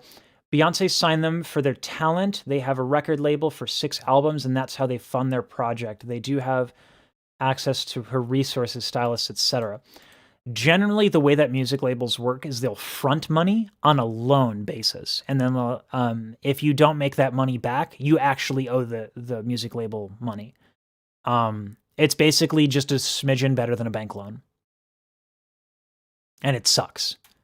So, I think we get this idea that music labels like will take care of artists. They don't at all.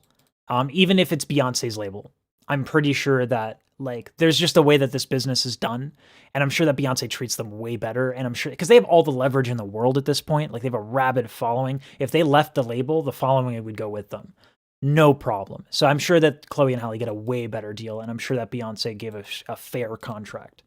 But just a heads up, like when a music label funds a project, it's almost never free money. It's basically a loan.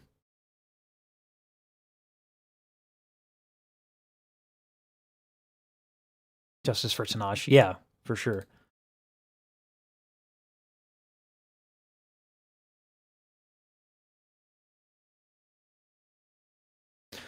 Why does slightly tilting your head down when you sing high notes help? Keeps your larynx low. If your larynx goes a little bit too high, well, if the breath pressure is too much, your larynx will go up and then eventually your folds will flip. By having a low larynx, you can tolerate more breath pressure, but you risk going flat. So let me show you. This is going to be an opera example. I apologize if you don't like it, but opera has the lowest larynx of all techniques. All right. Des Bildnisses bei Zaubern schön. Hold on, I'm clipping a little bit. Des Bildnisses bei Zaubern schön. So I could tilt my chin forward to keep the larynx down. I don't advise it. There are better ways. You can actually control your larynx. Exercises that help with that are like, right? Like whimpering and other exercises.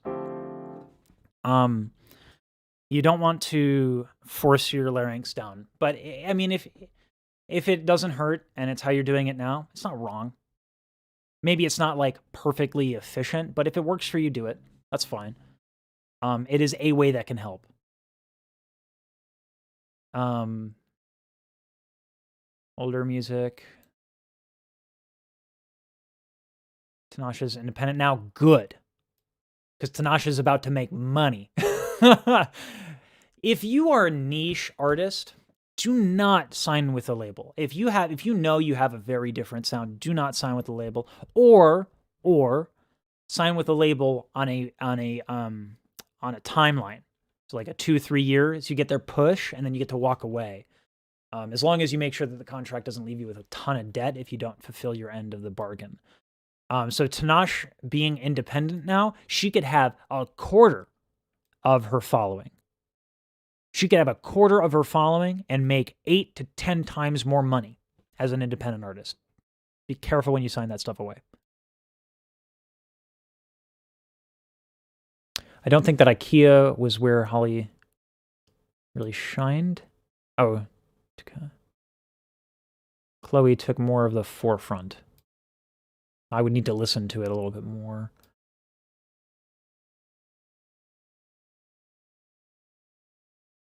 I think Cool People is digestible, but I also think it's musically very interesting. And so like I wouldn't, if I heard that, I would be like, oh, that's a great song. I just don't know if it would do well. Because it's like, it's just really sophisticated. You have this, to this, and then to this.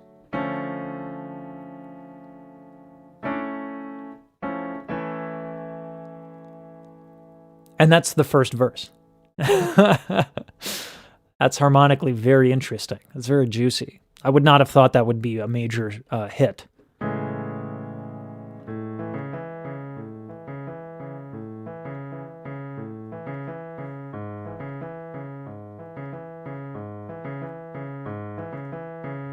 And then I think it's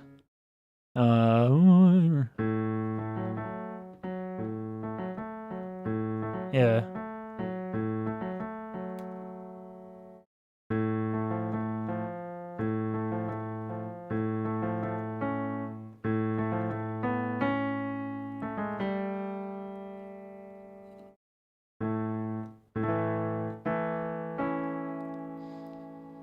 I think that's beautiful. Just harmonically, I think that's beautiful. I think it's genius. And notice how I have to kind of play the melody to make that transition successful. That's not a mistake, right? You need Halle on the melody to carry us into that next chord, which I think is amazing. Don't hate on kids are all right. Literally have. I don't. Yeah, I mean that's fine. Awesome. That's just I mean like taste is subjective, right? Like as long as we don't translate like preference into quality, like we have to recognize preference and versus objective analysis, right? And I think you're doing that. That's fair. I think it's Karanate, I think it's always a positive thing for an artist to be experimenting in some way, shape, or form. I think it's a positive thing. I think you should always be experimenting a little bit, because if you don't, you're just going to do the same crap over and over and over again, right? As an artist who wants to communicate more, you should, if you're an artist, you want to communicate more and you want to communicate better, you should be investing in your ability to do so, which means you should be playing around and being experimental. I think that their willingness to do that boldly is probably why they're so damn good. And yeah, you can't really care what others think. Tinashe. Thank you, Karen. When it's in text, when it's in text, and I'm a noob. I'm a noob to this genre and to these people. So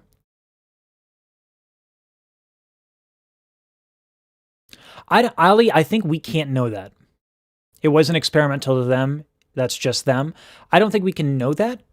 I think that being experimental is not a pejorative. Being experimental is a very important part of being an artist and a person who grows. Just like in life, if you're too comfortable, you will not grow. I think it's important to, as artists, push ourselves. I think experimental is a positive thing. I think they're doing brave and cool things because of it. That's my opinion on that. But I mean, if we disagree, that's cool. High five. Okay, the first cool people. Yeah, I totally cried and then it went viral. Does he? Tinashe. Thank you. Good balance of making songs they like and songs that will be popular. I would believe that, Awesome. I would believe that they're good enough and aware enough to make conscious decisions about how they approach songwriting. I would absolutely believe that. I think they're incredible songwriters. I think they're amazing songwriters.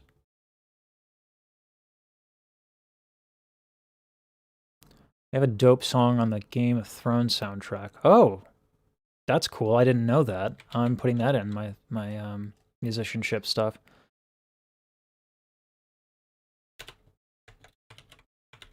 Because, like, how many pop artists can you say have that, Shaja. I'll give you the credit here. I have cool people stuck in my head, and I'm not mad about it. Oh, gas there. Oh, Shaja.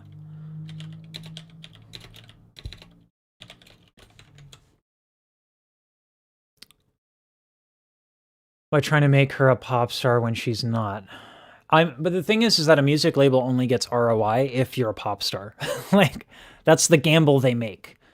And not everybody needs to do that, nor should they. Like, it's, pop stars are shark territory, and a lot of times pop stars don't have long careers. That's an anomaly, right? Like J-Lo's, Britney Spears, Beyonce. These are all people who break the mold. Pop stars usually come and go, and it's cheap and boring. Because usually the label's just behind the push. So yeah, if she's not a pop star, that's a great thing if she's an independent, because she'll make just as much money if she's independent.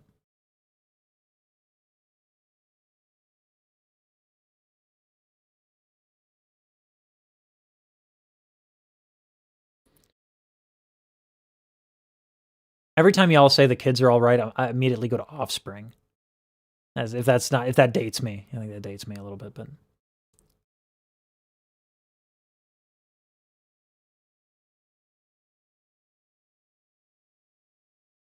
I like that, Erica. I like that little. I think that puts it up on the top. I think that's wonderful.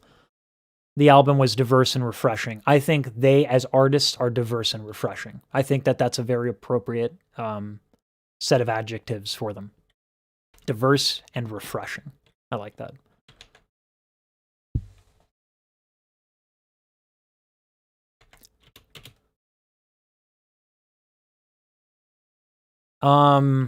Wow, so much for working on this. This turned into, let's talk about Chloe and Halle's career. But actually, I did need that. Dues paid, right? Child actors. Actors. 6 albums.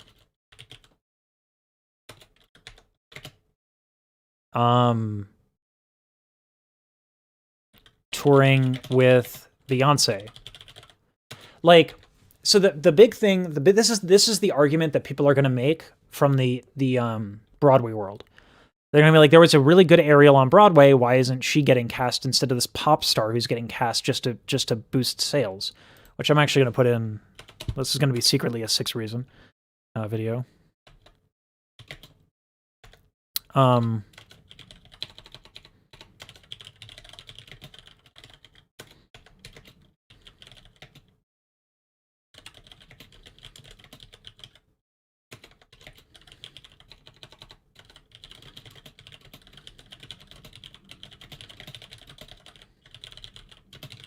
I know people don't like that, but it matters. It matters a lot. But this is the one that people are going to make, right? They're going to ignore this because they want their Broadway star to be Broadway successful and break through into the mainstream, right? This is the biggest butthurt that a lot of Broadway people are going to bring to the table, and we can crush this now because y'all talking about this. There were child actors. They have 6 albums. They toured with Beyonce.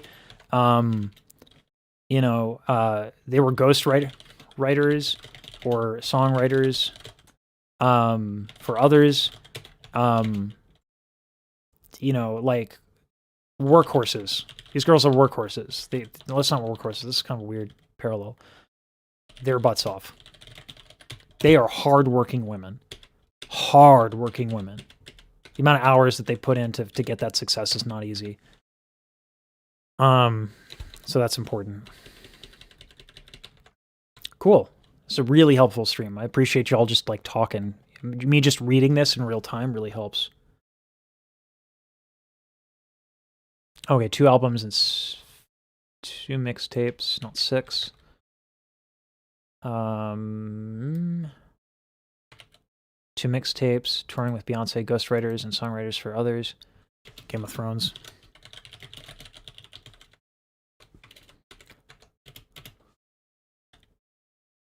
I'm also going to do the IMDb here, just for that info.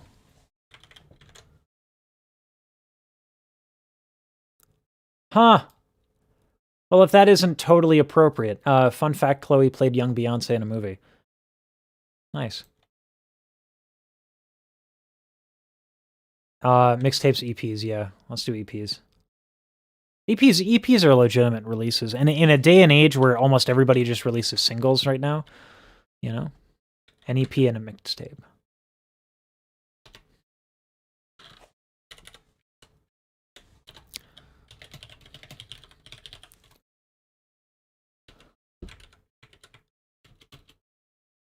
It's important probably also to note that they have several music videos as well.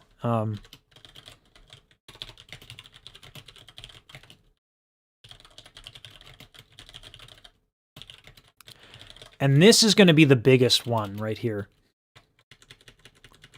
Let me bold and underline this.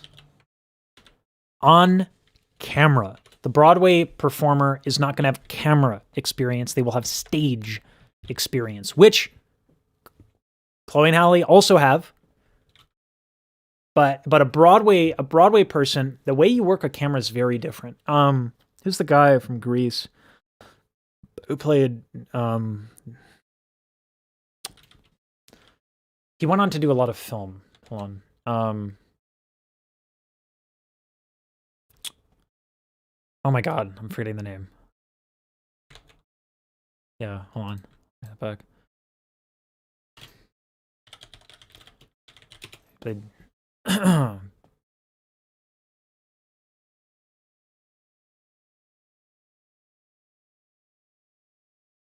Why isn't his name like the first one?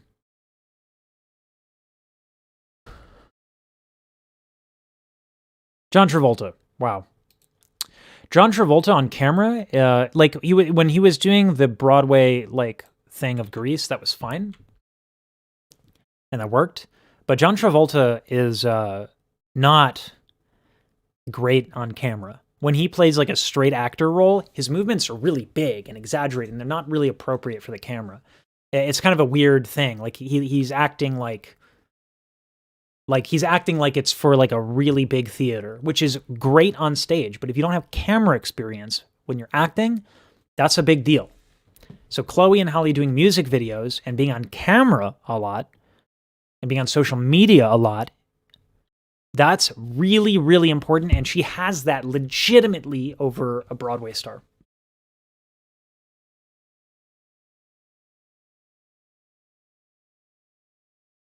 Okay. Wow, that's a big contract. 6-album contract. That's massive. They have a short film for the first album. Okay. The just paid one, just like this list is getting long. I'm going to have to cut this down. But that's a good problem to have. No! Almost closed it out.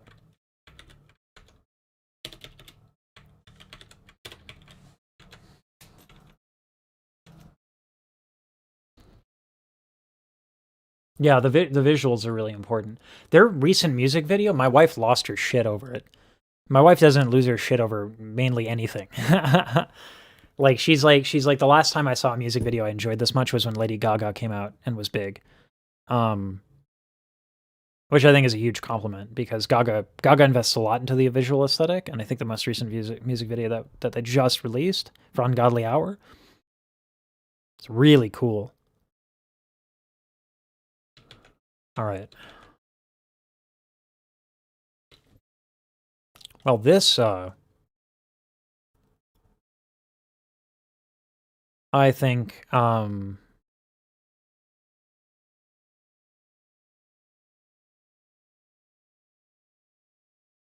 this is good.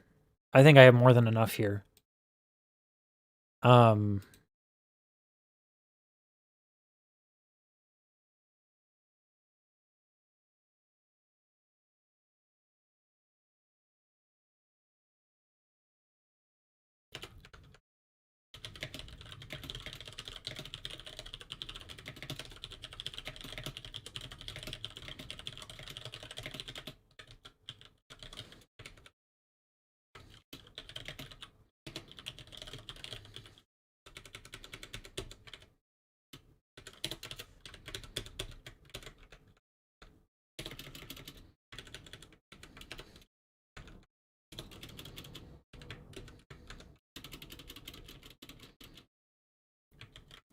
I think one of my biggest regrets, we talked a little bit about like why they're successful, and then I highlighted like this is the biggest reason, like your ability to communicate to other people.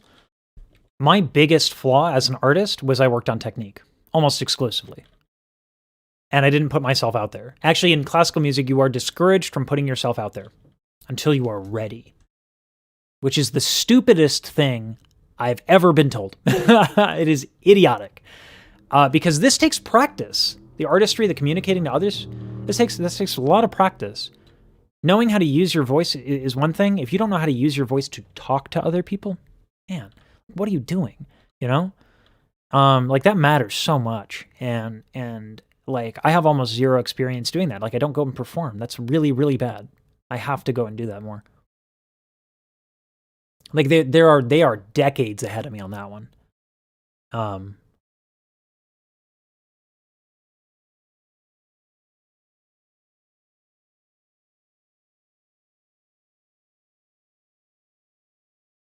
Ali, I think that's actually kind of it's funny. But I think that's kind of common. Beyonce's been in a lot of movies and has done a lot of things. She's worked with a lot of people. It's understandable that she would forget that she worked with her as a child.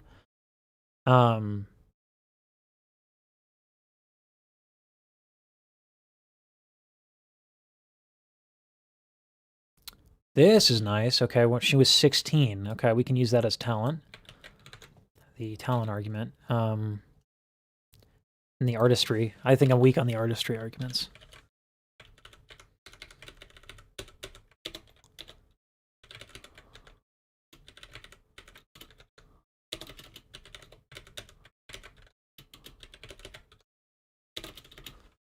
That was Dia. Thank you, Dia.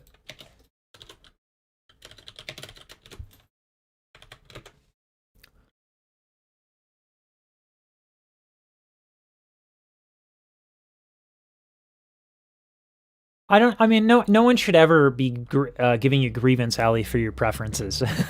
You're not shutting another thing down. You're just saying, I like this one better.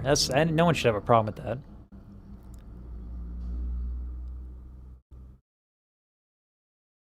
This makes sense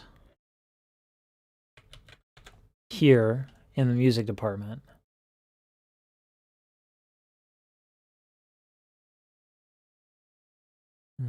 To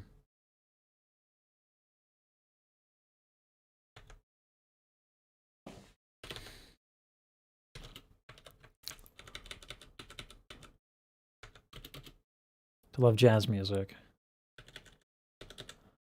Let's put that. I think this.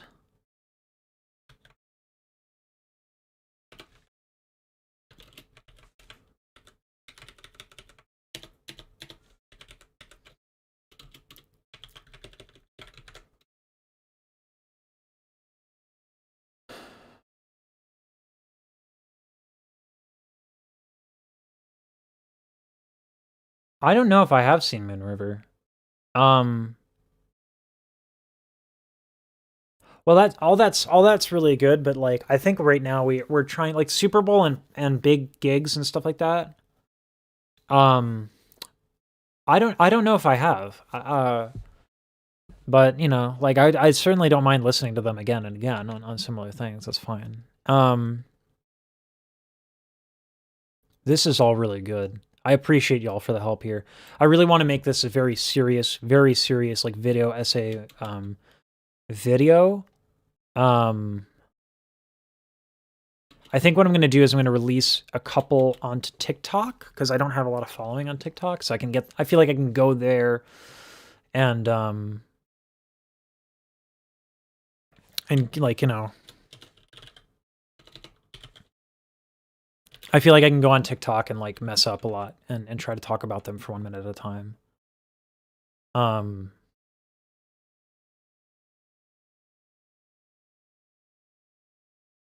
mean, the Super Bowl gig is the biggest gig in the world, right? The halftime show, that's the big. I mean, even if you're doing the Star Spangled Banner, like that is the biggest gig in the world. You don't get bigger than the Super Bowl in terms of marketing. One of the few avenues of traditional marketing that are actually worth the money. The Super Bowl is incredible. And that's a big gig. And I'm happy that Jasmine Sullivan got her due and finally got the biggest gig in the world. Because so I think that this is going to be a hot take. Please don't be mad at me. I'll explain myself. I think Chloe and Halle are I think they do this better than Jasmine Sullivan. I think they do their songwriting better than Jasmine Sullivan. But raw singing ability, I don't know if there's a better singer than Jasmine Sullivan. Jasmine Sullivan, I comfortably and easily would draw a parallel between Jasmine Sullivan and Ella Fitzgerald. Comfortably. I don't think that that's a controversial statement. Anyone who disagrees with that and who would be a traditionalist and hold Ella Fitzgerald on top just because it's Ella Fitzgerald in the name recognition, I think that's wrong. I think Jasmine Sullivan is that good. I think she's incredible. It makes no sense how good she is.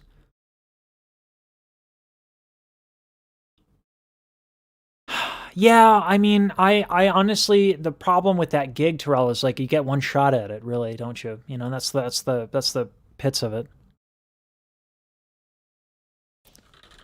Voice evolution video. Desi, do you have a link for that?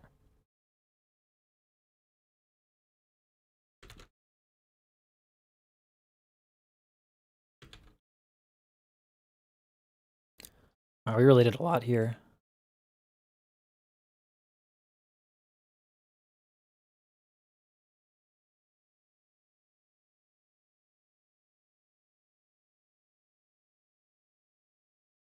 I think what I'm going to do is literally for every single one of these points, I'm going to make a TikTok video. That's what I'm going to do. I'm going to make a TikTok video. I think the next live stream I do, I'm going to try to talk about these things like 1 minute at a time and then turn it into TikTok videos.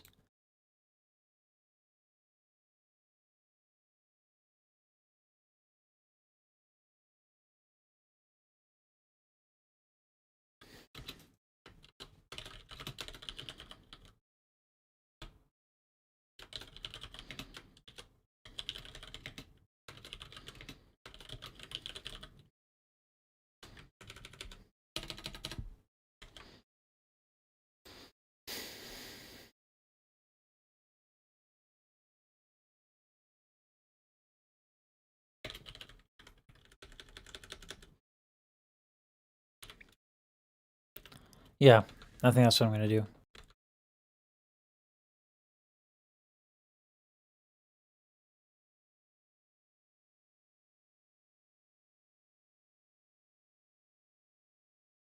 Oh, wait a minute. Whoa, whoa, whoa, whoa, whoa. She shared the Star Spangled Banner with some country singer? No. That's what? Hold on.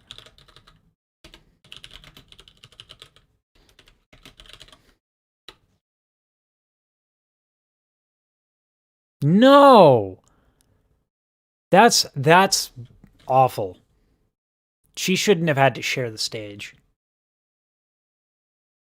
Especially, like, why do they have two artists from two widely different genres?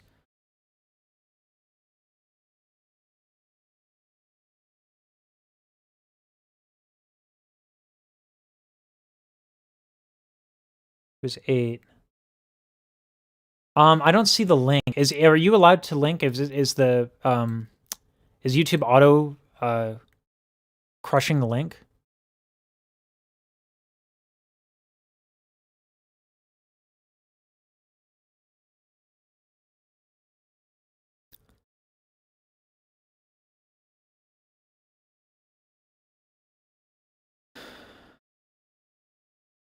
I didn't know Jasmine had to share the stage. I think that's a travesty.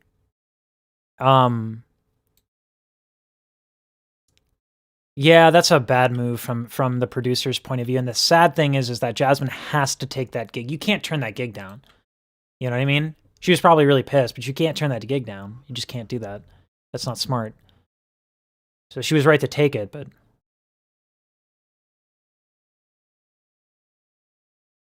yeah, that's wrong. That's really wrong. Jasmine Sullivan is like a Herculean singer of ridiculous ability. Like she deserves more than what she has right now. Like, yeah, of course Jasmine carried the performance. Like, of course she did, right? It's freaking Jasmine Sullivan. Like, of course she carried it. It's messing with the link. Oh man, I don't know how to change that setting. Can you? I know this is like an extra step. Can you send it to my Instagram? Can you DM it to me? I don't know if you're watching this on the phone. Here, I'll put my socials. Twitter or whatever. You can at me on Twitter. I'll put all my socials in the link here. Whatever is more convenient for you, Terrell. Whether it be Twitter, Instagram, whatever. Like I'll get to it. Because I really do like these links. Music Lesage on Twitter. Lesage singing on IG and TikTok. And then I also have a Discord link in the description. I mean, like, Jasmine's gonna, like, make everyone look stupid. There's no, like, who do you put with Jasmine where you're not gonna look bad? You know what I mean? Like, that's like if I wanted to sing opera next to Pavarotti, I'd look like a damn fool. You know what I mean? Like, kind of look like a fool. I just think that what does wide palette mean? I'll get to that. Yeah, good. But yeah, that's a shame. Jasmine Sullivan is like a treasure. I don't often hear people with ludicrous vocal technique like that. And she has weird things like extensions. Her lows, she can go low. I've only met one singer in my hundreds of singers that I've met, worked with, and listened to. I've met one singer who has a low extension like that, which is where like you have some sort of weird physical anomaly that is not normal, right? And so she has these lower extensions. But Jasmine, her technique is like she makes everyone look like a fool by comparison. Even singers as talented as Chloe and Halle do not even touch the stratosphere of Jasmine Sullivan's vocal technique. Now again, there's a lot of skills in singing, and I think that Chloe and Halle ultimately have more artistry, which is aka your ability to communicate with other people via song. I think Chloe and Halle are exceptional at that. I think they're like legends at that. But Jasmine's no hack at it either. And her technique is like off the charts. Off the charts. It's nuts. Her vocal technique is insane.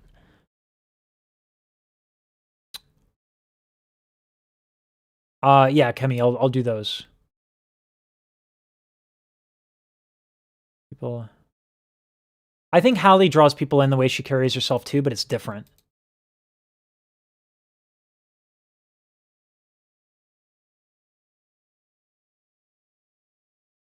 My DMs are closed for Twitter? Okay, hold on. I'll have to write to fix that. I'll have to fix that. I don't know why my DMs are closed for Twitter. Is that like a thing? I know how to internet. I'm millennial. I'll get to Bright Vowels real quick after I fix this.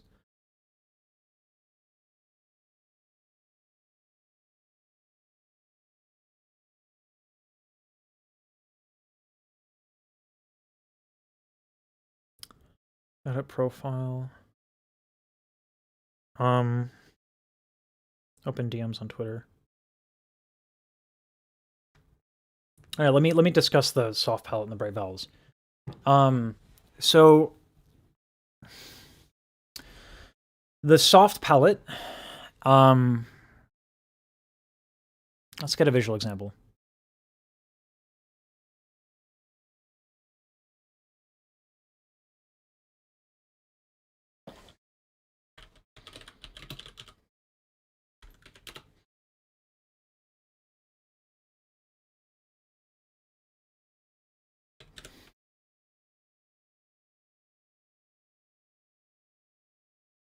Just want to zoom in here a little bit and I'll throw it up on the stream.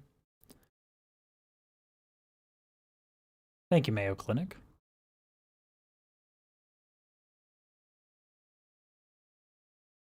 Okay. So this is a picture of the soft palette from two different perspectives, okay? So the way you can feel this, and it's important that we conceptualize it, but it's also important that we physically experience it if we want to learn to sing. So take your tongue, put it up, and go and slide the tip of the tongue backwards. What you're going to feel is your hard palate. And if your tongue can go back far enough, there's this point where your palate starts to become soft. And you can push onto it a little bit. It's subtle, but it's there. So the hard palate turns into the soft palate. And eventually, can you all see my mouse? Let's see. I think you can all see my mouse. Yeah, you can. So eventually, this turns into this. All right, these are the tonsils right here. And this is the uvula, which is attached to the soft palate, right? So this is the soft palate. When this is down, it closes, it will close off higher frequencies, right? It will kind of shut them off a little bit. And I demonstrate this specifically in my Why Chloe and Halle Are So Good at Blending video. Check that out if you're really interested in for like the frequency details and stuff like that. Like if you really want to nerd out, I put a lot into that video. But this is your soft palate. And you can control this. You can control this. So take a K sound and inhale. that sensation on the roof of your mouth expanding, that is the soft palate expanding and lifting and spreading. Yeah, I wouldn't be against reacting to Beyonce.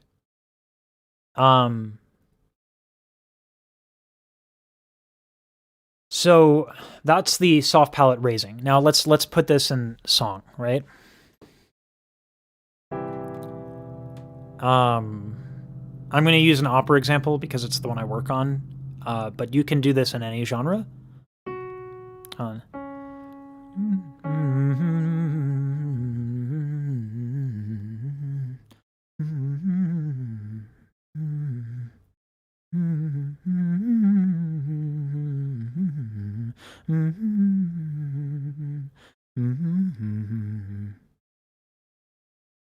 Yeah. Okay.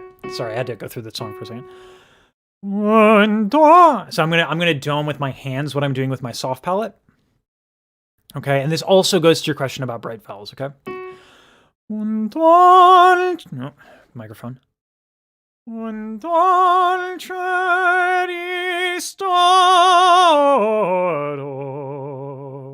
So I'm crescendoing and decrescendoing by using my soft palate. Un dolce ristoro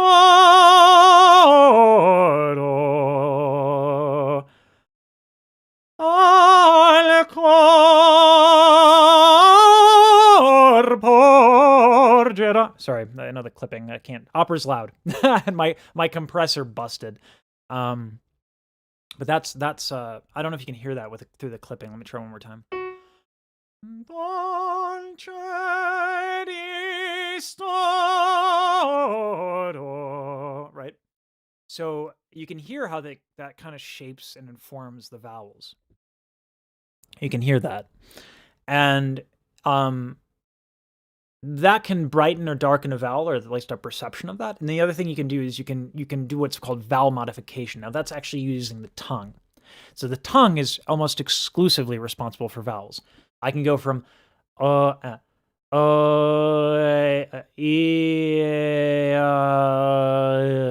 I can do that almost all of my tongue without moving my lips. Right? With oo being a little bit of lip, right? So the tongue is largely responsible for vowels, right? And there's a whole range that the tongue can move on. So if I wanted to do try to think. I always play it like a triad when I want to think. Let's do the same example. Un dolce ristoro. That's the line in Italian. Un dolce ristoro. So listen to the vowels very carefully. Listen to this. Un dolce ristoro. And watch what I do when I sing. I'm gonna keep the soft palate domed throughout the entirety, so you don't. It's just my tongue. I'm just gonna be using my tongue to change this. Un dolce ristoro. Different, right? So in opera, we do what's called vowel modification. This is particularly pertinent for a tenor voice. If you don't modify the vowel, here's what happens. Un dolce ristoro. Very different sound, right? Soft palate's still drooped, but one's darker and one's warmer. This is an area of the voice in opera we call the passaggio. And now opera, because it goes into the extremes, just like R&B, and I'm going to tie this into R&B, okay? Opera goes into the extremes. So when you're in the passaggio, in other genres, that might be very high. So like a passaggio note, like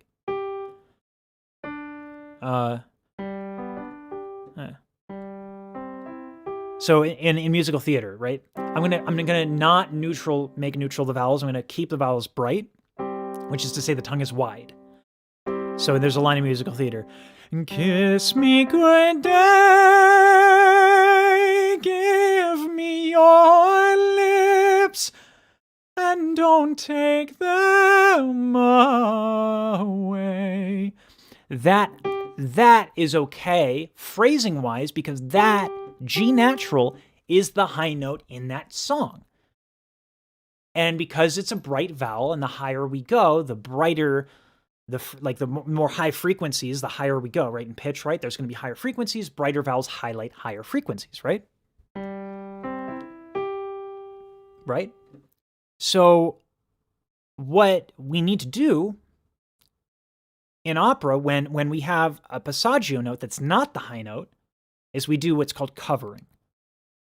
Put simply, that's me making the vowels less bright. And it's a phrasing thing. So let's take a passage in opera that goes from passaggio to high note. Okay? So that's the phrase. Un dolce, that's the words. But listen to what I do with the vowel when I want to highlight the high note.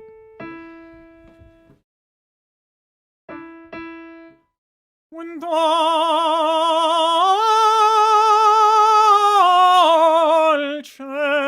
ristoro. Very bright. Very bright on the high. If I want the high to pop.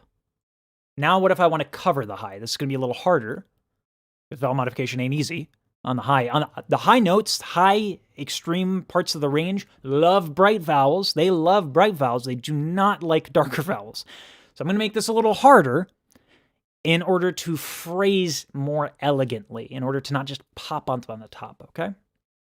And this happens all the time in R&B. In the most recent Chloe and Halle video, I point out when Chloe does this. And I think it's marvelous. All right? But let me cover that high note. Right? I went from un dolce, right? Let me cover it. Let me go to O.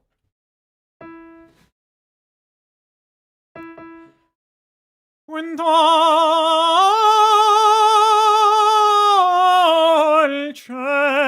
ristoro al corpo reggerà, right? So that's what I mean by brighter versus darker vowels, right? It's literally a wider tongue or a wider soft palate. And it takes a lot of experimentation. It is, Ari Lennox is a singer that I need to react to, but I know that one of the things that people love about her is she has a very bright sound. When you have a bright sound, vocal technique is a lot easier. It is a lot more efficient to have a wide tongue, to have a wide palate. But what we need to control and what we need to learn to do, and what singers like SZA does it incredibly well, Chloe does it well, I'm sure Halle does it well. We generally know Halle for her brighter sound, but she can absolutely change between. Jasmine is queen. Jasmine Sullivan is bae. Jasmine Sullivan does everything because she's just a master. So we see this all the time. This playing with vowels for the sake of phrasing. Do you want the high note to pop? Brighter vowel. Do you want to contain it so that you have room to grow in the next phrase? Neutral vowels, right? So this is a Mozart tune.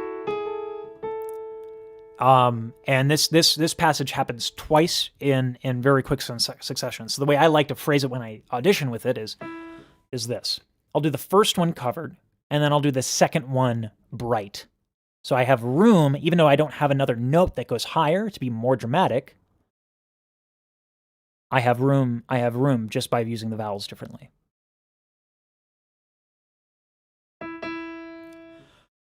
Un dolce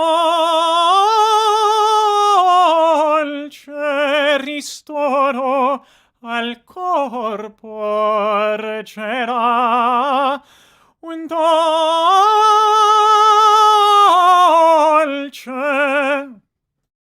You hear that? That's the difference. So when we use vowels, we have a lot of rooms to kind of paint with the phrasing. So bright vowels from a technical point of view. Let's talk about what would get in the way of that. Tongue tension.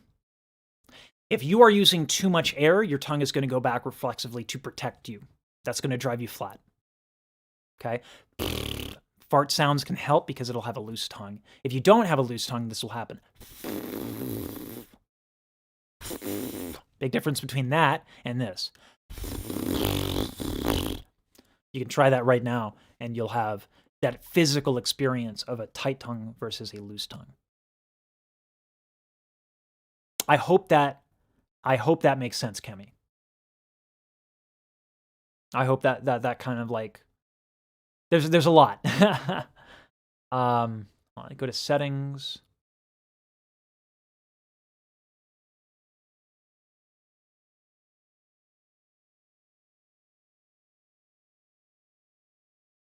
I haven't heard driver's license.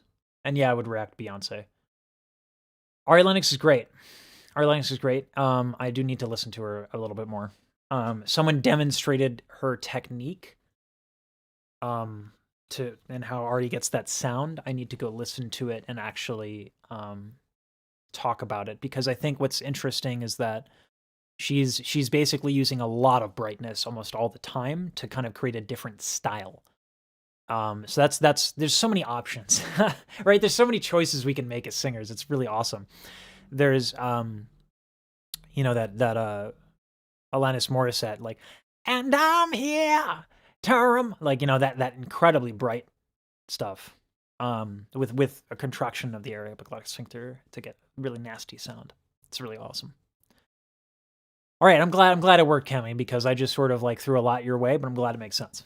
I get excited over vowels as I put on my nerd glasses, my old lady glasses, to talk about vocal technique. As you do. I am going to take a break now. I'm going to kill the stream. Thank you all for the help. We have so much. We have so much here. And so the next thing I'm going to do is I'm probably going to schedule this.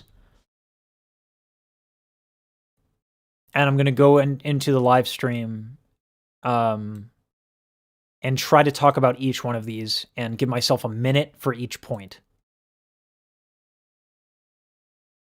That's going to be hard. But that's what I'm going to try to do next time. And then once I've done that a couple times, I'll make the TikToks and then I'll make the video. And that's a little bit obnoxious, but BMO is very bright. No.